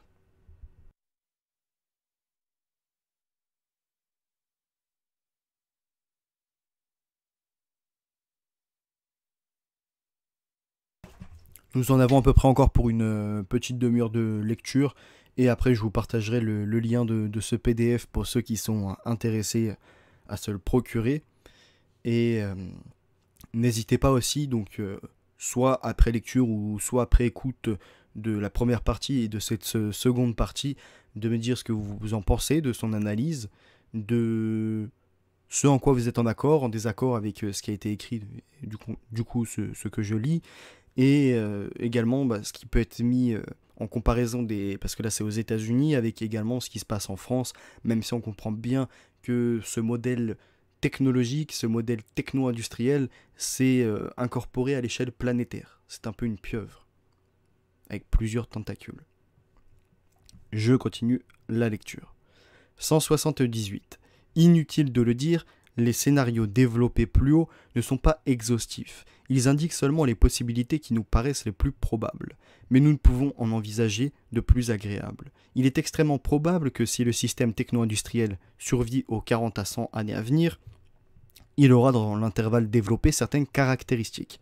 Les individus, au moins les bourgeois, qui sont bien intégrés dans le système et le font tourner, et qui de ce fait détiennent le pouvoir, seront dépendants comme jamais des grandes superstructures. Ils seront socialisés à outrance et leur capacité mentale et physique pour une grande part, pour la plus grande part probablement, seront celles pour lesquelles ils auront été formatés et ne seront pas dus à la chance, ou à la volonté de Dieu si on veut. Et ce qu'il pourra rester de la nature sauvage sera réduit à des lambeaux préservés pour l'étude scientifique et gardés sous le contrôle des scientifiques. Et ainsi il n'y aura plus rien de sauvage. Dans longtemps, disons dans quelques siècles, il est probable que ni l'homme ni les organismes supérieurs n'existeront sous la forme que nous leur connaissons maintenant. Car à partir du moment où vous commencez à modifier les espèces à l'aide de l'ingénierie génétique, il n'y a pas de raison de s'arrêter en si bon chemin. Et donc, les transformations continueront jusqu'à ce que plus rien ne soit reconnaissable. C'est un peu, petite parenthèse nouveau, c'est un peu comme celles qui font la chirurgie esthétique. Au début, elles commencent une augmentation mammaire, peut-être une modification du nez, puis après c'est les paupières, et puis après c'est l'antiride, et après c'est au niveau de la bouche, et après c'est les oreilles, etc., etc. Ça ne s'arrête jamais, là c'est la même chose. 179. Quoi qu'il en soit, il est certain que la technologie est en train de créer pour l'homme un environnement physique et social radicalement différent de tous ceux auxquels la sélection naturelle avait adapté la race humaine physiquement et psychologiquement. Si l'homme ne s'adapte pas à ce nouvel environnement en étant artificiellement formaté, alors il s'y adaptera au long d'un douloureux processus de sélection naturelle. Ce dernier cas est de loin plus probable que le précédent. 180. Il serait préférable de jeter aux ordures tout système puant et d'en assumer les conséquences. Stratégie. Les technophiles nous embarquent tous pour un bond d'une rare inconscience dans l'inconnu. La plupart des gens qui comprennent quelque peu ce que le progrès technologique est en train de nous faire... Ok, d'accord, attendez, je reprends. La plupart des gens qui comprennent quelque peu ce que le progrès technologique est en train de nous faire n'en adoptent pas moins une attitude passive car ils pensent que tout cela est inévitable. Mais nous, FC, ne sommes pas de cet avis. Nous pensons que cela peut être arrêté et nous donnerons ici certaines indications pour ce faire. Comme nous l'avons établi au paragraphe 166, les deux tâches à mettre en œuvre sont l'augmentation du stress et de l'instabilité sociale et le développement et la propagation d'une idéologie qui s'oppose à celle dispensée par le système techno-industriel. Quand le système deviendra suffisamment instable et soumis à de rudes pressions, une révolution contre la technologie deviendra possible. Les sociétés russes et françaises, plusieurs décades avant leur révolution respectives, avaient montré des signes croissants de tension et de faiblesse. Dans le même temps, des idéologies étaient développées qui offraient une vue du monde radicalement différente de l'ancienne. Dans le cas russe, les révolutionnaires travaillaient activement à saper les fondements de l'ordre ancien. Ainsi, lorsque le système fut soumis à de rudes pressions, crise financière en France, défaite militaire en Russie, il fut balayé par la révolution. C'est ce que nous allons proposer dans cet esprit. On pourrait objecter que les révolutions russes et françaises furent des échecs, mais la plupart des révolutions ont deux buts. L'un est de détruire une forme obsolète de société, et l'autre est de mettre en place une nouvelle société selon les vœux des révolutionnaires. Les révolutions françaises et russes échouèrent, heureusement, à créer la nouvelle société qui avait été rêvée, mais elles furent victorieuses pour ce qui est de la destruction de l'ordre ancien. Mais une idéologie, si elle veut bénéficier d'un soutien enthousiaste, doit avoir des idéaux positifs tout autant que négatifs. Il faut être pour quelque chose tout autant que contre autre chose. L'idéal que nous proposons est la nature, c'est-à-dire la nature vierge, tout ce qui vit et se développe sur Terre en dehors de toute interférence et contrôle humain. Et, avec la nature vierge, nous incluons la race humaine. Ces aspects du comportement humain, qui ne sont pas sujets aux régulations d'une société organisée, mais dus à la chance, au hasard ou à Dieu, selon vos croyances ou opinions philosophiques. La nature fournit un contre-idéal parfait à la technologie pour plusieurs raisons. La nature, qui est en dehors du pouvoir du système, est à l'opposé de la technologie qui cherche à accroître indéfiniment le pouvoir du système. La plupart des gens estiment que la nature est belle. Elle bénéficie certainement d'un très fort attrait populaire. Les écologistes radicaux ont déjà une idéologie qui exalte la nature et s'oppose à la technologie. Il n'est pas nécessaire dans l'intérêt de la nature de mettre en œuvre des utopies chimériques ou un quelconque ordre social nouveau. La nature s'occupe très bien d'elle-même. C'est une création qui a existé longtemps avant que l'homme n'apparaisse. Et durant des millénaires, différents types de sociétés humaines ont coexisté avec la nature sans lui infliger de sérieux dommages. Ce ne fut qu'avec la révolution industrielle que les effets de la société contre la nature s'avèrent désastreux. Pour lever la pression sur la nature, il n'est pas nécessaire de créer un nouveau type de rapports sociaux. Il suffit de se débarrasser de la société technologique. Nous vous accordons que cela ne résoudra pas tous les problèmes. La société techno-industrielle a déjà fait des dégâts considérables à la nature et la convalescence sera longue. D'un autre côté, même les sociétés pré-industrielles ont pu faire des dommages significatifs à la nature. Quoi qu'il en soit, se débarrasser de la société industrielle sera en soi un grand acte. Cela débarrassera la nature de la majorité de ses tourments et lui permettra de panser ses plaies. Cela nous débarrassera de la capacité de la société organisée d'accroître son contrôle sur la nature humaine comprise. Quel que soit le type de société qui existera après la disparition du système industriel, il est certain que la plupart des gens vivront près de la nature, car en l'absence de technologie avancée, il n'y a pas d'autre moyen pour les gens de vivre. Pour se nourrir, ils devront être paysans, ou bergers, ou pêcheurs, ou chasseurs, etc. Et, de manière générale, l'autonomie locale aura tendance à accroître, puisque l'absence de technologie avancée et de communication rapide limiteront la capacité des gouvernements ou autres grandes organisations à contrôler les communautés locales. Comme conséquence négative de l'élimination de la société industrielle, eh bien, nous ne serons plus des coqs en pâte, ni quoi que ce soit d'approchant. Pour obtenir une chose, vous devez en sacrifier une autre. La plupart des gens détestent les problèmes psychologiques. Pour cette raison, ils évitent les réflexions profondes à propos des problèmes sociaux et préfèrent qu'on leur fournisse des options simples, manichéennes. Ceci est totalement bon et cela totalement mauvais. L'idéologie révolutionnaire doit en conséquence être développée sur deux niveaux. Au niveau le plus sophistiqué, l'idéologie doit s'adresser aux gens intelligents, cultivés et rationnels.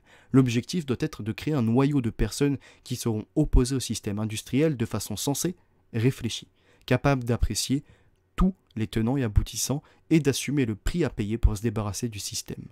Il est particulièrement important d'attirer des gens de la sorte, car ils sont capables et susceptibles d'en influencer d'autres. On doit s'adresser à ces gens de la manière la plus rationnelle possible. Les faits ne doivent pas être intentionnellement déformés et un langage émotionnel doit être proscrit. Ceci ne signifie pas qu'on ne doive pas faire appel à leur sensibilité, mais ce faisant, on ne doit distordre la réalité ou faire quoi que ce soit qui pourrait détruire la respectabilité intellectuelle de l'idéologie. Donc être sur l'éthos et le logos et laisser le pathos de côté. Laisser l'émotion pour quelque chose de rationnel, quelque chose de concret. À un second niveau, l'idéologie doit être propagée sous une forme simplifiée qui doit permettre à la masse de percevoir le conflit entre la technologie et la nature en des termes dénués de toute ambiguïté. Mais même sur ce second plan, l'idéologie ne doit pas s'exprimer dans un langage trop pauvre, trop irrationnel ou passionnel, qui pourrait nous aliéner les gens du premier groupe. Une propagande de bas niveau peut parfois apporter d'impressionnants résultats à court terme, mais il est plus avantageux sur le long terme de conserver la loyauté du petit noyau d'intellectuels engagés que de compter sur les passions d'une foule amorphe dont l'attitude peut changer si de nouveaux gadgets propagandistes apparaissent. Toutefois, une propagande de bas niveau pourra s'avérer nécessaire lorsque le système sera sur le point de s'effondrer et qu'il y aura un ultime combat entre idéologies rivales pour déterminer laquelle deviendra dominante quand la vieille vue du monde aura disparu. Avant ce combat final, les révolutionnaires ne doivent pas espérer avoir la majorité du peuple avec eux. L'histoire est faite par des minorités agissantes, déterminées, pas par la majorité, qui a rarement une vue claire et précise de ce qu'elle veut réellement. Avant que ne soit venue l'heure du coup de boutoir final de la révolution, la tâche des révolutionnaires sera moins d'avoir l'appui de la majorité que de fonder un noyau de gens extrêmement décidés.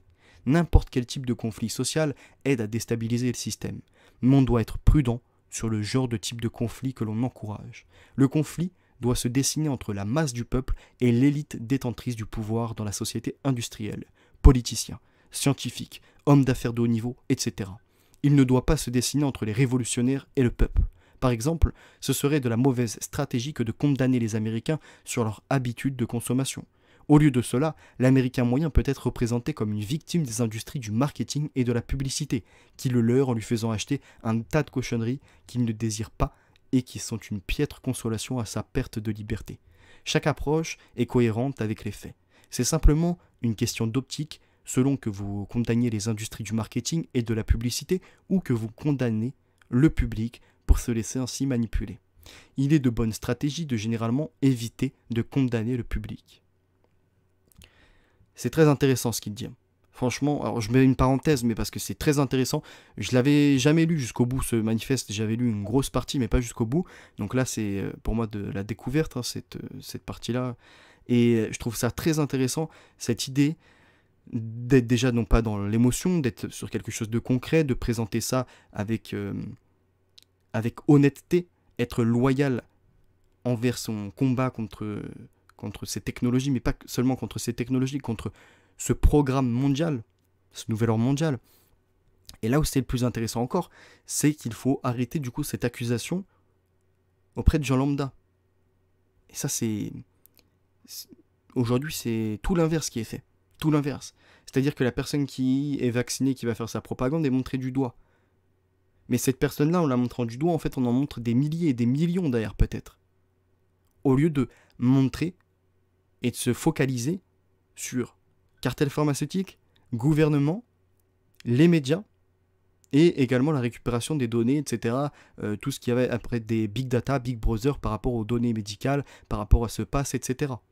Vraiment se concentrer sur les points qui peuvent rassembler toute la population. Comme là, par exemple, le pass sanitaire, ceux qui sont contre le pass sanitaire, c'est une question de données, c'est une question de liberté d'aller et de venir, c'est une question de ne pas être tout le temps sous contrôle, et donc ça réunit des personnes vaccinées et des personnes non vaccinées. Ce n'est pas parce que les non vaccinés ne veulent pas se faire vacciner que les vaccinés doivent leur imposer ou inversement. Là, ça serait un débat qui perdrait tout le monde dans cette révolution contre le système. Alors, je vois Big Bro parce que je regardais pas trop le chat depuis tout à l'heure. Enfin, je vois quelques petits messages et tout, mais je continue la lecture pour aller assez vite aussi, que ça ne dure pas non plus 3 heures. Et en effet, tu as totalement raison, Big Bro. C'est comme les manifs qui ont focus sur les forces de l'ordre, alors que, voilà, 3 petits points. En effet, mais en fait, c'est comme les antifas qui vont se focaliser sur les fachos, selon eux, alors que eux-mêmes se comportent comme des fachos. Et la réalité, ils rejoigneraient... alors là, par exemple, je prends l'exemple de Civitas. Civitas, je ne rejoins pas toutes leurs idées, mais après analyse de certaines vidéos, de certains propos, mais je me rends compte que beaucoup de gauchistes qui font partie des antifas, en réalité, seraient d'accord avec ce qui est dit. Seraient d'accord avec le fait qu'on ne doit pas commercialiser l'humain. Seraient d'accord avec le fait qu'on doit respecter la nature, etc. Alors après, ils seraient en désaccord sur d'autres points. Mais il y a des accords. Formons, alors ça fait un moment que je l'avais dit déjà, mettons une base solidifiée qui englobe tout le monde, qui rassemble tout le monde. Cette base solidifiée, c'est sur certains principes. Le respect de la nature, le respect de l'humain. Très bien. Ensuite, on monte un autre palier. Alors, en effet, ça forme une pyramide, etc. Mais c'est pas forcément le but, même. On peut faire un rectangle, voilà, qui monte. C'est pour imager. Mais ce que je veux dire par là, c'est niveau par niveau, on doit réussir à construire ensemble. Il y a des moments où on ne pourra pas. Sur certains sujets, ça va être beaucoup plus compliqué. D'avoir une majorité, de pouvoir mettre ça en place, etc. Mais déjà, commençons par le commencement. Commençons par la genèse. La genèse, c'est quoi? Qu'est-ce qui aujourd'hui est problématique dans l'immédiat? Ce qui est problématique dans l'immédiat, c'est les politiques menées contre les peuples, mais avant tout, qu'est-ce qui est problématique dans l'immédiat? L'alimentation qui est en train de rendre malade des milliers de gens, des millions de gens, peut-être même des milliards de gens. Le fait que certaines populations n'aient même pas à manger, etc. Allez par palier. Bonsoir Modé, bonsoir Actarus et tous ceux qui arrivent. Loi martiale avec les militaires dans la rue, alors ça c'est autre chose. Question, alors vas-y, je lis et après je continue la lecture. Là il nous reste quoi? Il nous reste 10 pages à peu près. L'air, le sang, l'eau, la terre, etc.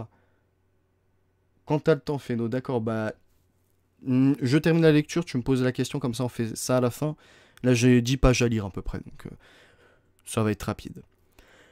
On doit y réfléchir à 2 fois avant d'encourager d'autres conflits sociaux que ceux qui adviennent entre la techno-élite et la masse. D'une part, les autres conflits tendent à distraire l'attention des conflits primordiaux. Entre la techno-élite et la masse, entre la technologie et la nature.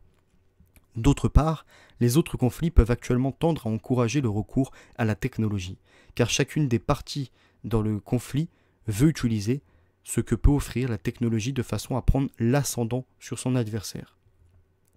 C'est ce qu'on voit clairement dans le cas des rivalités entre nations. Cela apparaît aussi lors de conflits ethniques dans un même pays. Par exemple, aux États-Unis, les leaders noirs sont décidés à favoriser la cause noire en plaçant les noirs au sein de la techno-élite. Ils veulent qu'il y ait beaucoup de noirs au gouvernement, beaucoup de scientifiques, des chefs d'entreprise noirs, et ainsi de suite. Ce faisant, ils aident le système à absorber la culture noire. D'une manière générale, on ne doit encourager que les conflits sociaux qui rentrent dans le cadre élite-masse ou technologie-nature. Mais le moyen de décourager les conflits ethniques n'est pas de militer pour le droit des minorités, voire paragraphe 21-29. Au lieu de cela, le révolutionnaire doit mettre en avant le fait qu'une minorité soit plus ou moins lésée. Alors attendez, je me suis perdu, parce que du coup je regardais à droite en même temps, enfin je regardais mon autre écran. Il voulait dire la vie, je pense. On a affaire à une IA, c'est pour ça. Alors je regarderai après vos messages. Tac, j'étais où? Au lieu de cela, le révolutionnaire doit mettre en avant que le fait... Alors attendez, au lieu de cela, le révolutionnaire doit mettre en avant que le fait... Je sais pas, ça me paraît pas français. Hein. Au lieu de cela, le révolutionnaire doit mettre en avant que le fait qu'une minorité soit plus ou moins lésée n'est qu'un problème secondaire. Notre véritable ennemi est le système techno-industriel et dans le combat contre le système, les distinctions ethniques n'ont aucune importance. Le type de révolution que nous avons en tête n'implique pas nécessairement une insurrection armée contre un gouvernement. Elle peut impliquer ou non l'usage de la violence, mais elle ne sera pas une révolution politique. Elle doit se polariser sur l'économie et la technologie, pas sur la politique. En fait, les révolutionnaires doivent même éviter tout rapport aux politiques, de manière légale ou non, jusqu'à ce que le système soit acculé et éprouvé aux yeux de presque tous son échec. Supposons par exemple qu'un parti écologiste ait la majorité au Congrès suite à une élection. Pour éviter d'avoir à trahir ou édulcorer leur propre idéologie, ils devront prendre des mesures drastiques pour passer d'une économie de développement à une économie de croissance zéro. Le résultat apparaîtra désastreux à l'homme moyen. Le chômage grimpera en flèche, etc. Mais si les pires inconvénients peuvent être évités grâce à une habileté surhumaine, les gens devront tout de même abandonner une partie du confort dont ils étaient devenus dépendants. L'insatisfaction augmentera, le parti écologiste sera discrédité, les révolutionnaires auront subi un sérieux revers. Pour cette raison, les révolutionnaires ne doivent pas essayer d'acquérir un pouvoir politique jusqu'à ce que le système se soit mis dans un tel pétrin que n'importe quel échec sera perçu comme provenant intrinsèquement du système lui-même et pas du fait des révolutionnaires. La révolution contre la technologie devra probablement être une révolution des outsiders, une révolution venue du bas et non pas du haut. La révolution doit être internationale et à l'échelle de la planète. Elle ne peut être circonscrite dans un cadre national. Si jamais il est suggéré que les États-Unis, par exemple, doivent en finir avec le progrès technologique et la croissance économique, les gens deviendront hystériques et hurleront que si nous ne sommes pas à la pointe de la technologie, les Japonais le seront. Ces mêmes personnes deviendront comme folles s'il advient que les Japonais vendent plus de voitures que nous. Le nationalisme promeut grandement la technologie. Plus raisonnablement, on peut avancer que si les pays relativement démocratiques laissent tomber la technologie tandis que les pays totalitaires comme la Chine, la Corée du Nord ou le Vietnam poursuivent sur leur chemin du progrès, les dictateurs risquent de finir par dominer le monde. C'est pourquoi la technologie doit être attaquée dans tous les pays simultanément, dans la mesure du possible. Bien sûr, il n'est pas certain que le système techno-industriel puisse être détruit approximativement au même instant partout dans le monde. Et il est même concevable que les tentatives de se débarrasser du système puissent amener au contrôle du système par les dictateurs. C'est un risque à prendre. Et on peut le prendre, car la différence entre un système techno-industriel démocratique et un contrôle par les dictateurs est infiniment moindre que celle entre un système techno-industriel et un qui ne l'est pas. On peut même avancer qu'un système techno-industriel contrôlé par des dictateurs pourrait être préférable car ceux-ci se sont avérés généralement inefficaces, ce qui fait qu'ils auront plus de chances de s'effondrer. Voyez Cuba. Les révolutionnaires doivent être favorables aux mesures qui tendent à unifier l'économie mondiale. Les accords libre-échangistes comme le NAFTA ou le GATT sont probablement préjudiciables pour l'environnement à court terme, mais à long terme, ils peuvent probablement être avantageux car ils vont accroître l'interdépendance économique entre nations. Il sera plus facile de détruire le système techno-industriel à l'échelle planétaire si l'économie est tellement globalisée qu'un effondrement dans un pays du G7 entraînera la même chose dans toutes les nations industrialisées. Certaines personnes prennent pour argument que l'homme moderne a trop de pouvoir, trop de contrôle sur la nature pour souhaiter une attitude plus passive en ce qui concerne la race humaine. Au mieux, ces gens ne se rendent pas bien compte de la réalité car ils sont incapables de faire la différence entre le pouvoir des grosses institutions et celui des individus ou des petits groupes. C'est une erreur de prôner la réduction du pouvoir ou la passivité, car les gens ont bien besoin de pouvoir. L'homme moderne, en tant qu'entité collective, le système industriel, a un immense pouvoir sur la nature, et nous considérons cela comme mauvais. Mais les individus modernes ou les petits groupes d'individus ont bien moins de pouvoir que l'homme primitif n'en avait. De manière générale, l'énorme pouvoir de l'homme moderne sur la nature est exercé non pas par des individus ou des petits groupes, mais par d'énormes institutions. Pour comprendre le pouvoir que la technologie alloue à l'homme moderne moyen, il ne faut pas perdre de vue les limites étroites qui lui ont été imposées, ainsi que le contrôle et la surveillance exercés par le système. Vous avez besoin d'une autorisation pour n'importe quoi, et viennent avec les lois et réglementations. L'individu a seulement les pouvoirs technologiques que le système choisit de lui octroyer. Son pouvoir personnel sur la nature est très faible. Les individus des sociétés primitives et les groupes restreints avaient à l'époque un pouvoir considérable sur la nature, où il serait plus juste de dire qu'ils avaient du pouvoir au sein de la nature. Quand l'homme primitif avait besoin de nourriture, il savait où trouver et comment préparer les végétaux comestibles, comment chasser, et il le faisait avec des armes qu'il avait faites lui-même. Il savait aussi comment se protéger de la chaleur, du froid, de la pluie, des animaux dangereux, etc. Mais l'homme primitif a fait des dommages négligeables à la nature parce que le pouvoir collectif des sociétés primitives était ridicule comparé à celui de notre société industrielle. Je vous donnerai également la date de quand il a écrit le livre, ne vous inquiétez pas. Au lieu de défendre la perte de pouvoir et la passivité, on devrait plutôt se dire que le pouvoir du système industriel doit être détruit et que cela augmentera considérablement le pouvoir et la liberté des individus et des petits groupes. Jusqu'à ce que le système soit définitivement démantibulé, la destruction de ce système doit être l'unique but des révolutionnaires. Tous les autres buts disperseront l'effort. Plus grave, si les révolutionnaires se permettent de poursuivre d'autres buts, ils seront tentés d'utiliser la technologie comme moyen d'arriver à leur fin. S'ils tombent dans ce travers, ils retomberont dans leur piège technologique, car la technologie moderne est un système unifié aux parties étroitement imbriquées.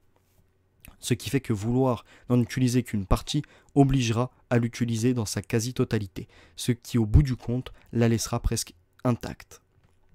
Supposons par exemple que les révolutionnaires prennent la justice sociale comme but.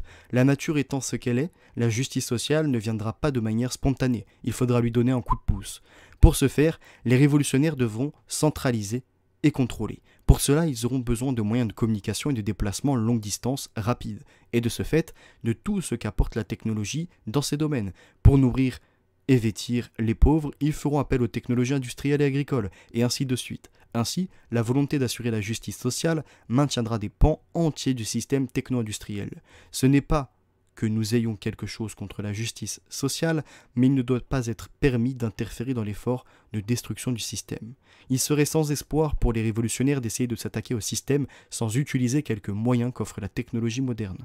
Au moins, les moyens de communication pour faire passer leur message. Mais ils ne doivent le faire que dans un seul but, attaquer le système techno-industriel. Imaginons un alcoolisme... Mince. Alors attendez, parce que là, j'ai des petits problèmes de lecture. Alors attendez, je reprends. Juste, je rebois une gorgée, je termine ces 10 dernières pages et on est bon après pour la fin du live.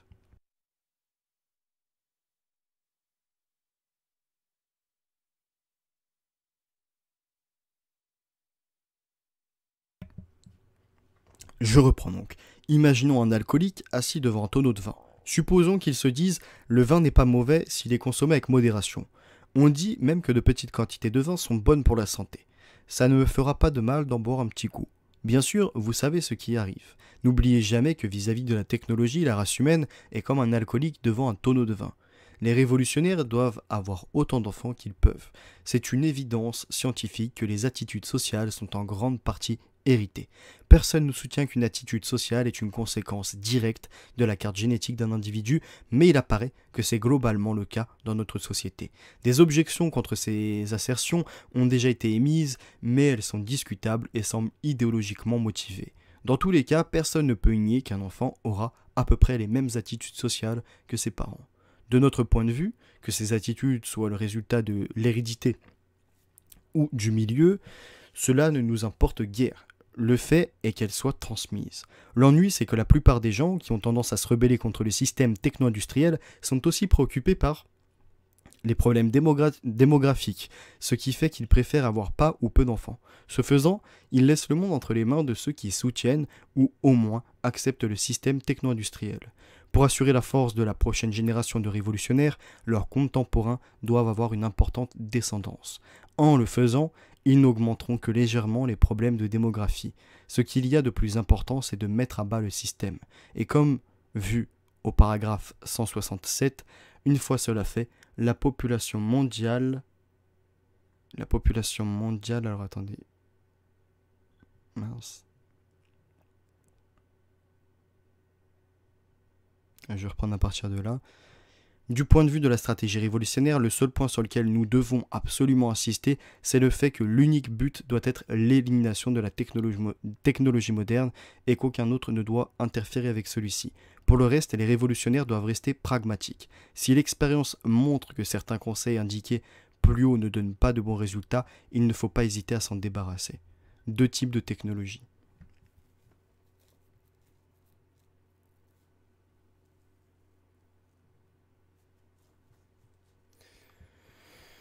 Alors,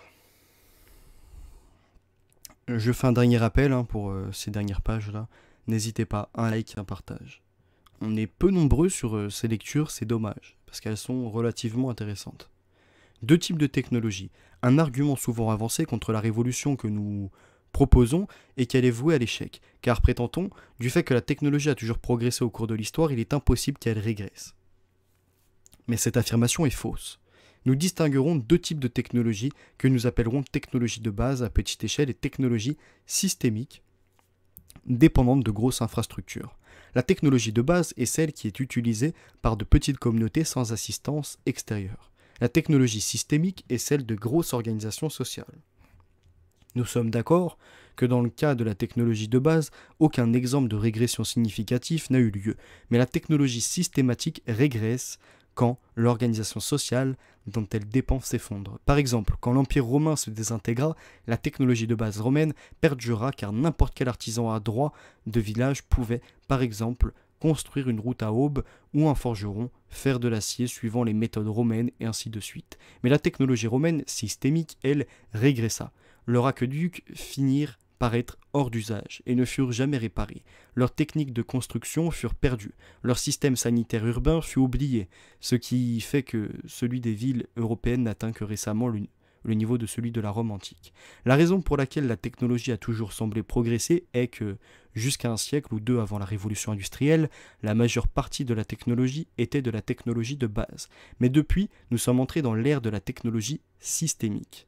Prenons le réfrigérateur par exemple. Sans le développement industriel et l'infrastructure attenante, il aurait été impossible à des artisans de concevoir et construire un réfrigérateur.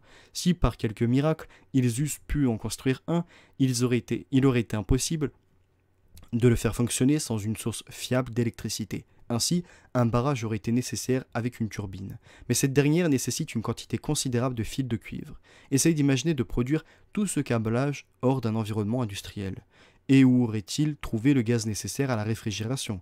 Il aurait été plus simple de construire une chambre froide ou de préserver les aliments en les séchant, en les salant, ainsi que cela fut fait avant l'invention du réfrigérateur. Il est clair que si le système techno-industriel était mis à bas, la technologie de la réfrigération disparaîtrait bien vite, ce qui est vrai pour la technologie systémique. Ce qui est vrai pour toute la technologie systémique. Et une fois que cette dernière aura été perdue pendant à peu près une génération, cela prendrait des siècles pour la reconstruire, comme il a fallu des siècles pour qu'elle voie le jour. Les livres techniques survivants seraient rares et dispersés. Une société industrielle, si elle ne bénéficie pas d'aide extérieure, doit passer par des stades successifs. Vous avez besoin des outils pour fabriquer les outils, pour fabriquer les outils, pour fabriquer les outils, etc. Un long processus de développement économique et d'organisation sociale est nécessaire. Et même en l'absence d'une idéologie opposée à la technologie, il n'y a pas de raison de croire que quiconque serait intéressé par la reconstruction d'une société techno-industrielle. L'enthousiasme pour le progrès est un phénomène propre à notre société et il ne semble pas avoir existé avant environ le XVIIe siècle. À la fin du Moyen-Âge, il y avait 4 civilisations à un stade d'avancement équivalent: l'Europe, le monde islamique, l'Inde et l'Extrême-Orient, Chine, Corée et Japon. 3 de ces civilisations demeurèrent plus ou moins stables et seule l'Europe devint dynamique. Personne ne sait pourquoi ce fut le cas. Les historiens ont chacun leur théorie, mais ce ne sont que des hypothèses. Quoi qu'il en soit, il est clair que le passage à une société techno-industrielle ne peut se faire que sous certaines conditions. De ce fait, il n'y a pas de raison de supposer qu'une régression technologique à long terme ne puisse se faire. Alors il y a des petites fautes de temps en temps de frappe, donc du coup c'est un peu galère à s'y retrouver. Est-ce que éventuellement un nouveau développement d'une société techno-industrielle est possible? Peut-être, mais ce n'est pas la peine de se soucier de cela, car nous ne pouvons prévoir ou contrôler ce qui pourrait advenir dans 500 ou 1000 ans. Ces problèmes seront résolus ou pas par les gens qui vivront à ce moment-là. Et donc là, il revient sur le gauchisme. Salutations Peter Villiers. Donc je termine cette page et après on est bon. Le danger du gauchisme. Du fait de leur besoin de rébellion et d'insertion dans un mouvement, les gauchistes ou les personnes ayant une psychologie semblable sont souvent attirés par un mouvement protestataire ou activiste dont les buts et le personnel ne sont pas a priori gauchistes. L'arrivée de gauchistes peut alors facilement transformer un mouvement non gauchiste en un mouvement qui le soit, ce qui fait que des buts gauchistes remplacent ou altèrent les buts initiaux. Alors là, je vous mets une petite parenthèse et du côté de son analyse aux States, aux États-Unis, aux USA, en fait, nous, c'est ce qui s'est déroulé ces 2 dernières années, même un peu plus maintenant, avec les Gilets jaunes. C'est même 3-4 dernières années avec les Gilets jaunes. Pour éviter cela, un mouvement qui exalte la nature et s'oppose à la technologie doit avoir impérativement une attitude anti-gauchiste et ne doit pas collaborer avec eux. Le gauchisme est sur le long terme incompatible avec la nature sauvage, avec la liberté humaine et avec l'élimination de la technologie moderne. Le gauchiste est un collectiviste. Il cherche à unifier le monde, la race humaine et la nature à la fois en un tout. Nouvel ordre mondial. Mais ceci implique l'administration de la nature et de la race humaine par une société organisée et requiert une technologie avancée. Vous ne pouvez avoir un monde unifié sans moyen de communication dans tous les sens du terme. Rapide, vous ne pouvez faire que chacun aimera son prochain sans des techniques psychologiques sophistiquées. Vous ne pouvez avoir une société planifiée sans une solide technologie. Par-dessus tout, le gauchiste est motivé par le besoin de pouvoir. Et il recherche ce pouvoir sur des bases collectivistes, au travers de l'identification à un mouvement, au travers de l'identification, il manque encore une fois une partie, donc au travers de l'identification à un mouvement de masse ou à une superstructure. Le gauchiste n'est pratiquement jamais pour abandonner la technologie, car celle-ci est un moyen trop précieux pour un pouvoir collectiviste. L'anarchiste est aussi à la recherche de pouvoir, mais sur des bases individualistes ou au sein de petits groupes. Il veut que l'individu ou ses petits groupes puissent être en mesure de contrôler leur destin. Il s'oppose à la technologie, car elle rend les petits groupes dépendants des grosses organisations. Certains gauchistes semblent s'opposer à la technologie, mais ils ne s'y opposeront que tant qu'ils seront des outsiders et que la technologie sera contrôlée par des non-gauchistes. Si le gauchisme devient un jour dominant dans la société, ce qui fait que le système techno-industriel deviendra une arme entre leurs mains, ils en useront et favoriseront sa croissance avec enthousiasme. En faisant cela, ils répéteront un schéma que le gauchisme a montré dans le passé à maintes reprises. Quand les bolcheviks étaient minoritaires en Russie, ils étaient vigoureusement contre la censure et la police secrète. Ils défendaient l'autodétermination des minorités ethniques et ainsi de suite. Mais dès qu'ils eurent le pouvoir, ils imposèrent une censure bien plus sévère, créèrent une police secrète autrement plus efficace que du temps des tsars, et oppressèrent les minorités ethniques au moins autant que dans le passé. Aux États-Unis, il y a une vingtaine d'années, quand les gauchistes étaient minoritaires dans nos universités, les professeurs gauchistes y défendaient farouchement la liberté de penser. Mais aujourd'hui, là où ils sont dominants, la situation s'est renversée. C'est le political correctness, donc le politiquement correct. La même chose arrivera avec les gauchistes et la technologie. Ils l'utiliseront pour opprimer leurs opposants si jamais elle tombe sous leur contrôle. Dans les révolutions, dans le passé, les gauchistes, vous voyez là, cette fin de lecture, j'ai du mal. Dans les révolutions dans le passé, les gauchistes les plus avides de pouvoir ont toujours collaboré dans un premier temps avec les révolutionnaires non gauchistes, aussi bien qu'avec les gauchistes de tendance plus libertaire, et dans un deuxième temps, les ont doublés pour conserver le pouvoir pour eux-mêmes. C'est ce que fit Robespierre lors de la Révolution française, ce que firent les bolcheviks pendant la Révolution russe, les communistes en Espagne en 1938 et Castro à Cuba. Au vu de ces exemples, il serait complètement aberrant pour des révolutionnaires non gauchistes de collaborer avec ces derniers. Un certain nombre de penseurs ont relevé que le gauchisme est une sorte de religion. Le gauchisme n'est pas une religion au sens strict de cette doctrine, ne postule pas l'existence d'un être surnaturel. Mais pour le gauchiste, l'idéologie joue le même rôle psychologique que la religion pour certaines personnes. Le gauchiste a besoin de croire au gauchisme. Il joue un rôle central dans son économie mentale. Ses croyances ne sont pas facilement modifiées par la logique ou les faits. Il a la profonde conviction que le gauchisme est moralement juste, avec un J majuscule, et cela implique que ce n'est pas un droit, mais un devoir que d'imposer ses convictions à qui que ce soit. Toutefois, beaucoup de gens que nous qualifions de gauchistes ne se pensent pas gauchistes et ne décriraient pas leur système de croyance comme gauchiste. Nous utilisons le terme de gauchiste guillemets dans le texte car nous ne voyons pas de meilleur terme pour désigner tout ce qui est commun au féminisme, au mouvement gay, au political correctness, donc au politiquement correct, etc. Et parce que ces mouvements ont une forte affinité avec l'ancienne gauche, voir paragraphe 227 à 230. Le gauchisme est une force totalitaire. Pour peu qu'il soit en position de force, il a tendance à s'immiscer dans chaque recoin de la vie privée et à contraindre tout le monde à passer au moule gauchiste. Ceci est dû en partie au caractère quasi religieux du gauchisme. Tout ce qui s'oppose au gauchiste est assimilé au péché. Plus fondamentalement, c'est une force totalitaire à cause de la méthode de recherche du pouvoir du gauchiste.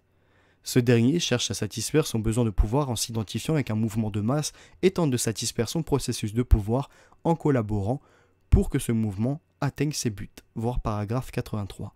Mais peu importe le degré de réussite du mouvement, car le gauchiste ne sera jamais satisfait, son activisme étant une activité compensatrice, voir paragraphe 41. Ce qui fait que la motivation réelle du gauchisme n'est pas d'accomplir les buts annoncés du gauchisme, en réalité, il est poussé par la sensation de pouvoir que lui confère le combat pour un but social et son accomplissement. En conséquence, le gauchiste n'est jamais satisfait par ce qu'il a déjà obtenu. Son besoin de processus de pouvoir lui fait sans cesse chercher de nouveaux buts. Le gauchiste veut des chances égales pour les minorités. Une fois ceci fait, il insiste sur une répartition sociale statistique par minorité. Et aussi, longtemps que quiconque abrite dans un recoin de son esprit un quelconque ressentiment vers une minorité, le gauchiste se doit de le rééduquer. Et les minorités ethniques ne sont pas suffisantes. Personne ne peut avoir quelque chose à reprocher aux homosexuels, aux handicapés, aux obèses, aux vieux, aux moches, et ainsi de suite. Ce n'est pas suffisant que les gens soient prévenus des dangers du tabac. Un avis doit être imprimé sur chaque paquet de cigarettes. Puis la publicité pour le tabac doit être limitée, sinon interdite. Les activistes ne seront jamais satisfaits avant que le tabac ne soit mis hors de la loi. Et ainsi de suite. Ce sera le tour de l'alcool, de la junk food, etc. Ils se sont battus contre les mauvais traitements infligés aux enfants, ce qui est raisonnable. Mais maintenant, ils veulent prohiber jusqu'à la fessée. Ils ne seront satisfaits que lorsqu'ils auront un contrôle complet sur la façon dont sont éduqués les enfants. Puis ils passeront à une autre chose. Supposons que vous demandiez à un gauchiste de faire une liste de tout ce qui ne va pas dans la société, et supposons que vous appliquiez tous les changements sociaux requis, il est sûr et certain que d'ici quelques années, la majorité des gauchistes trouveront quelque chose de nouveau à combattre, quelques nouveaux torts sociaux à redresser, car, une fois de plus, le gauchiste est moins motivé par la détresse du monde que par son besoin de satisfaire son désir de pouvoir en imposant ses solutions à la société. À cause de leur inhibition, du fait de leur haut niveau de socialisation, la plupart des gauchistes du type sursocialisé ne peuvent rechercher le pouvoir de la même façon que le reste de la population. Pour eux, cette recherche ne peut se faire que d'une seule manière moralement acceptable, et c'est cela qui fait leur lutte, imposer cette morale à tous. Les gauchistes, et surtout sursocialisés, sont des fanatiques true believers dans le sens qu'en donne Eric Hoffer dans son livre Les fanatiques. Mais tous les fanatiques n'ont pas le même type psychologique que les gauchistes. Un fanatique nazi a probablement un profil mental très différent de celui d'un gauchiste. Du fait de leur dévouement aveugle à une cause, les fanatiques sont un élément important, sinon nécessaire, de tout mouvement révolutionnaire. Ceci pose un problème auquel nous avons ne pas avoir trouvé de solution. Nous ne sommes pas sûrs de savoir canaliser l'énergie des fanatiques lors d'une révolution contre la technologie. Tout ce que nous pouvons dire, a priori, c'est qu'un fanatique n'est pas une recrue sûre pour cette révolution, à moins que son désir ne soit que la destruction de la technologie. S'il est engagé dans la poursuite d'autres buts, il pourra utiliser la technologie comme un outil pour parvenir à ses autres fins, voir paragraphe 220-221. Certains lecteurs se disent « Tout ceci n'est qu'un tissu d'ânerie. Je connais John et Jane qui sont gauchistes et ils n'ont absolument pas de tendance totalitaire. Il est vrai que beaucoup de gauchistes, si ce n'est la majorité, sont des gens honnêtes qui croient sincèrement à la tolérance jusqu'à un certain point et ne voudraient pas user de moyens coercitifs pour faire advenir leurs buts sociaux. Nos remarques sur le gauchisme ne s'appliquent en fait pas à chaque individu concerné, mais en décrivent les caractères généraux du gauchisme comme mouvement. » Nouvelle parenthèse, et je pense que ça sera l'une des dernières, voire la dernière, c'est en fait la psychologie des foules décrite par Gustave Le Bon. C'est-à-dire que pris séparément, chacun de ces individus qu'on peut nommer.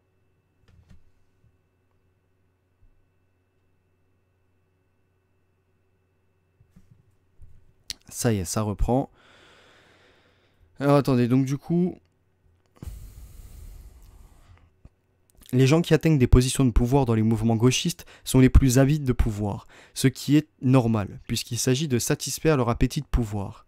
Une fois que ces derniers ont pris les rênes du mouvement, beaucoup de gauchistes plus modérés désapprouvent en leur fort intérieur les décisions des leaders, mais sont incapables de s'y opposer.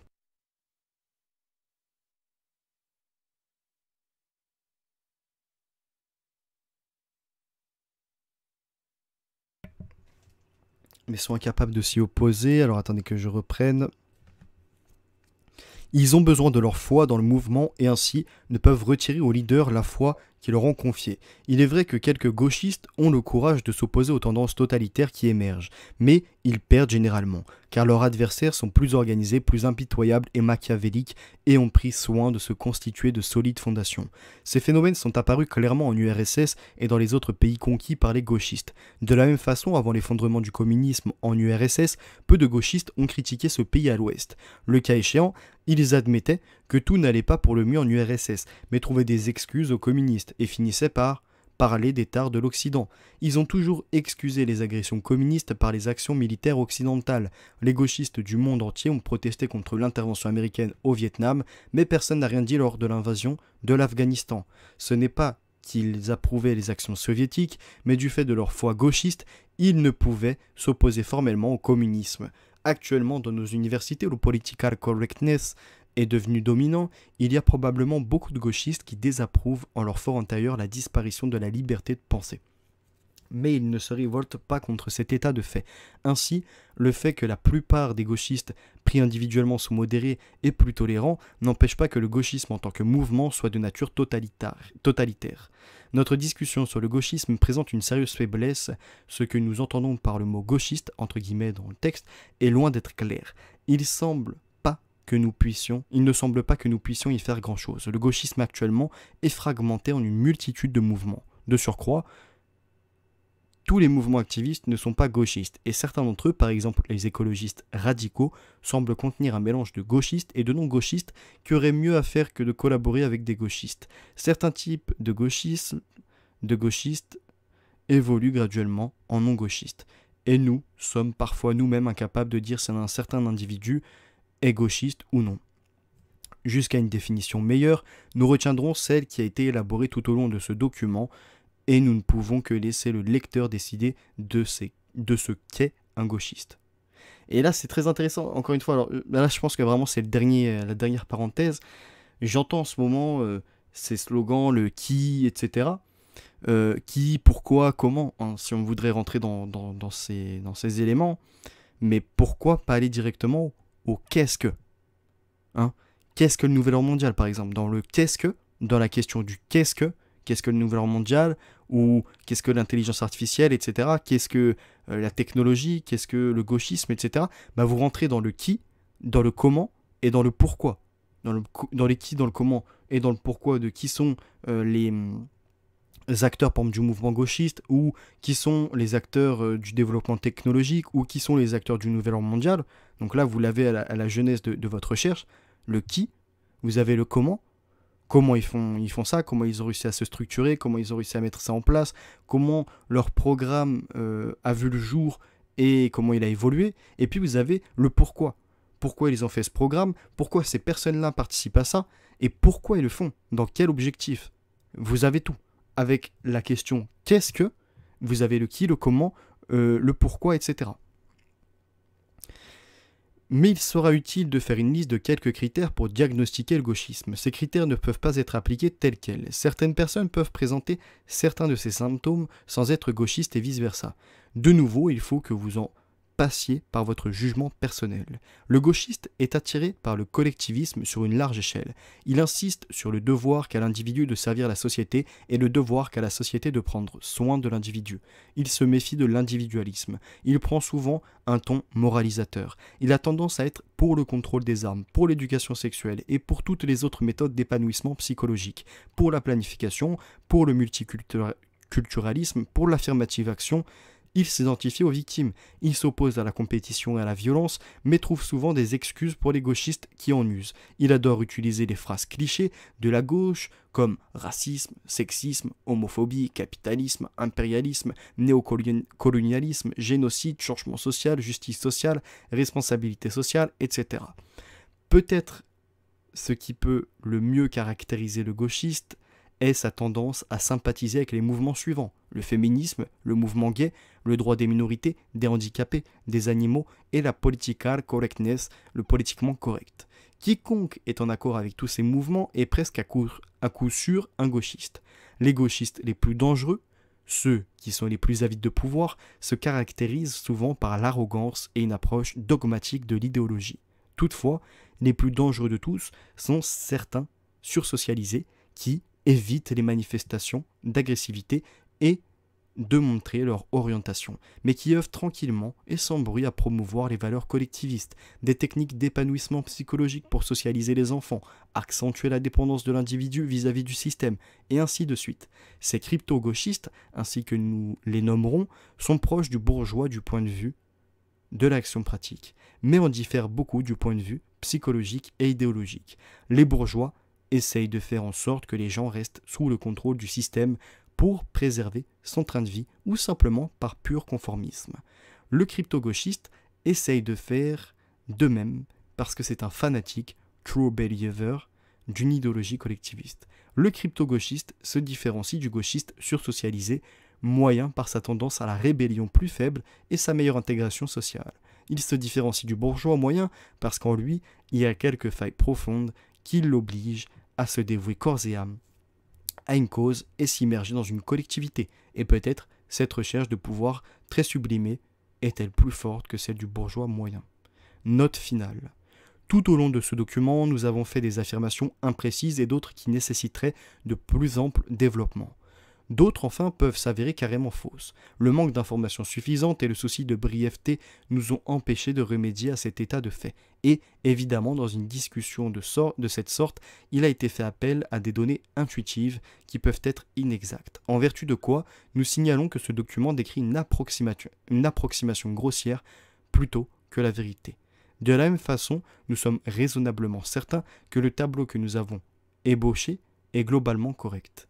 Nous avons fait le portrait du gauchisme contemporain comme un phénomène lié à notre époque et à la dissolution du processus de pouvoir.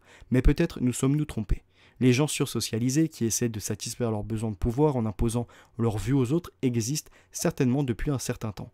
Mais nous pensons que le rôle décisif joué par le sentiment d'infériorité, la faible estime de soi, le manque de pouvoir, l'identification aux victimes par des gens qui n'en sont pas, est particulier au gauchisme moderne.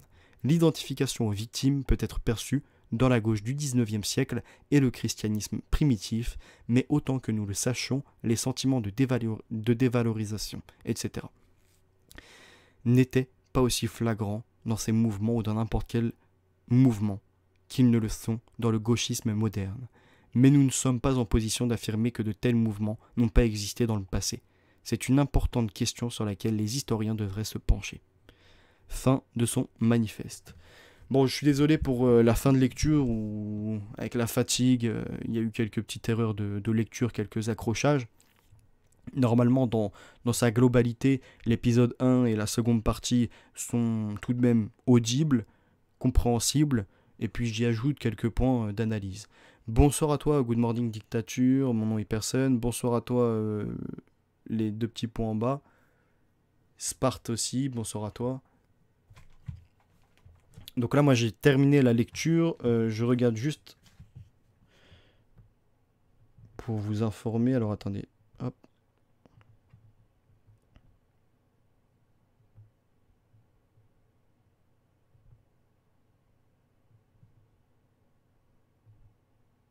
Normalement, là, vous voyez.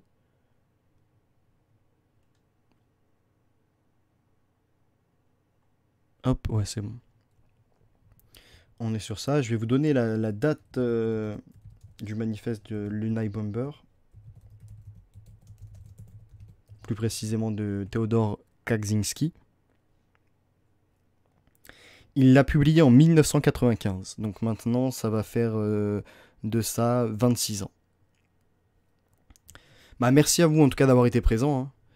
Washa, merci du soutien. Luc, pareil. Bruno, c'était très bien, t'inquiète, et vraiment très intéressant. En effet, franchement, ce qu'il a écrit, alors je le rejoins pas sur toute son analyse du gauchisme, des fois il se répète quand même. Il aurait gagné, on va dire, à réduire un peu que de se répéter, quoique des fois, en se répétant, c'est peut-être pour que ce qu'il affirme soit mieux imprégné. Moi, je le rejoins pas sur tout, mais par contre, sur le côté technologique, à la fin, c'est la deuxième partie qui m'intéresse le plus, sur le côté technologique. Sur la première partie, je le rejoins quand même sur ce côté un peu SM de certains à se victimiser, à accepter tout simplement de prendre des coups de bâton sans jamais vouloir se relever. Ah oui, je vous avais dit que je vous passerai le PDF, alors attendez. Hop, hop. Hop là. Donc là, vous allez pouvoir récupérer le PDF. Je vous mets le lien de suite. Alors, je sais pas si... Mince. Alors, attendez, je vous en mets un autre parce que là, celui-là, c'est pas bon. Voilà. Il y a des bonnes idées, tout à fait, Wacha. Il y a des bonnes idées, mais des fois, il va un peu trop loin dans sa sorte d'analyse. Je vais rester encore... alors là, ça fait combien de temps? Ça fait 1h58. Je reste encore 1 minute à peu près. De rien fait Phoenix. Je reste à peu près 1 minute. N'hésitez pas à partager autour de vous si ça vous a intéressé, ou même à réécouter ou à relire et à revenir mettre un commentaire pour dire ce que vous en avez pensé. Je bois une petite gorgée d'eau.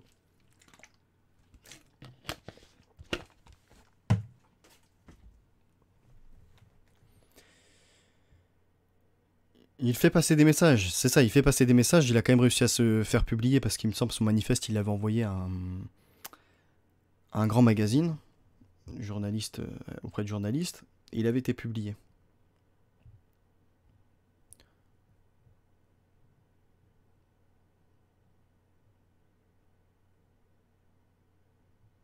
Puis il a raison aussi sur le côté biotechnologique, sur le côté de la modification de l'humain.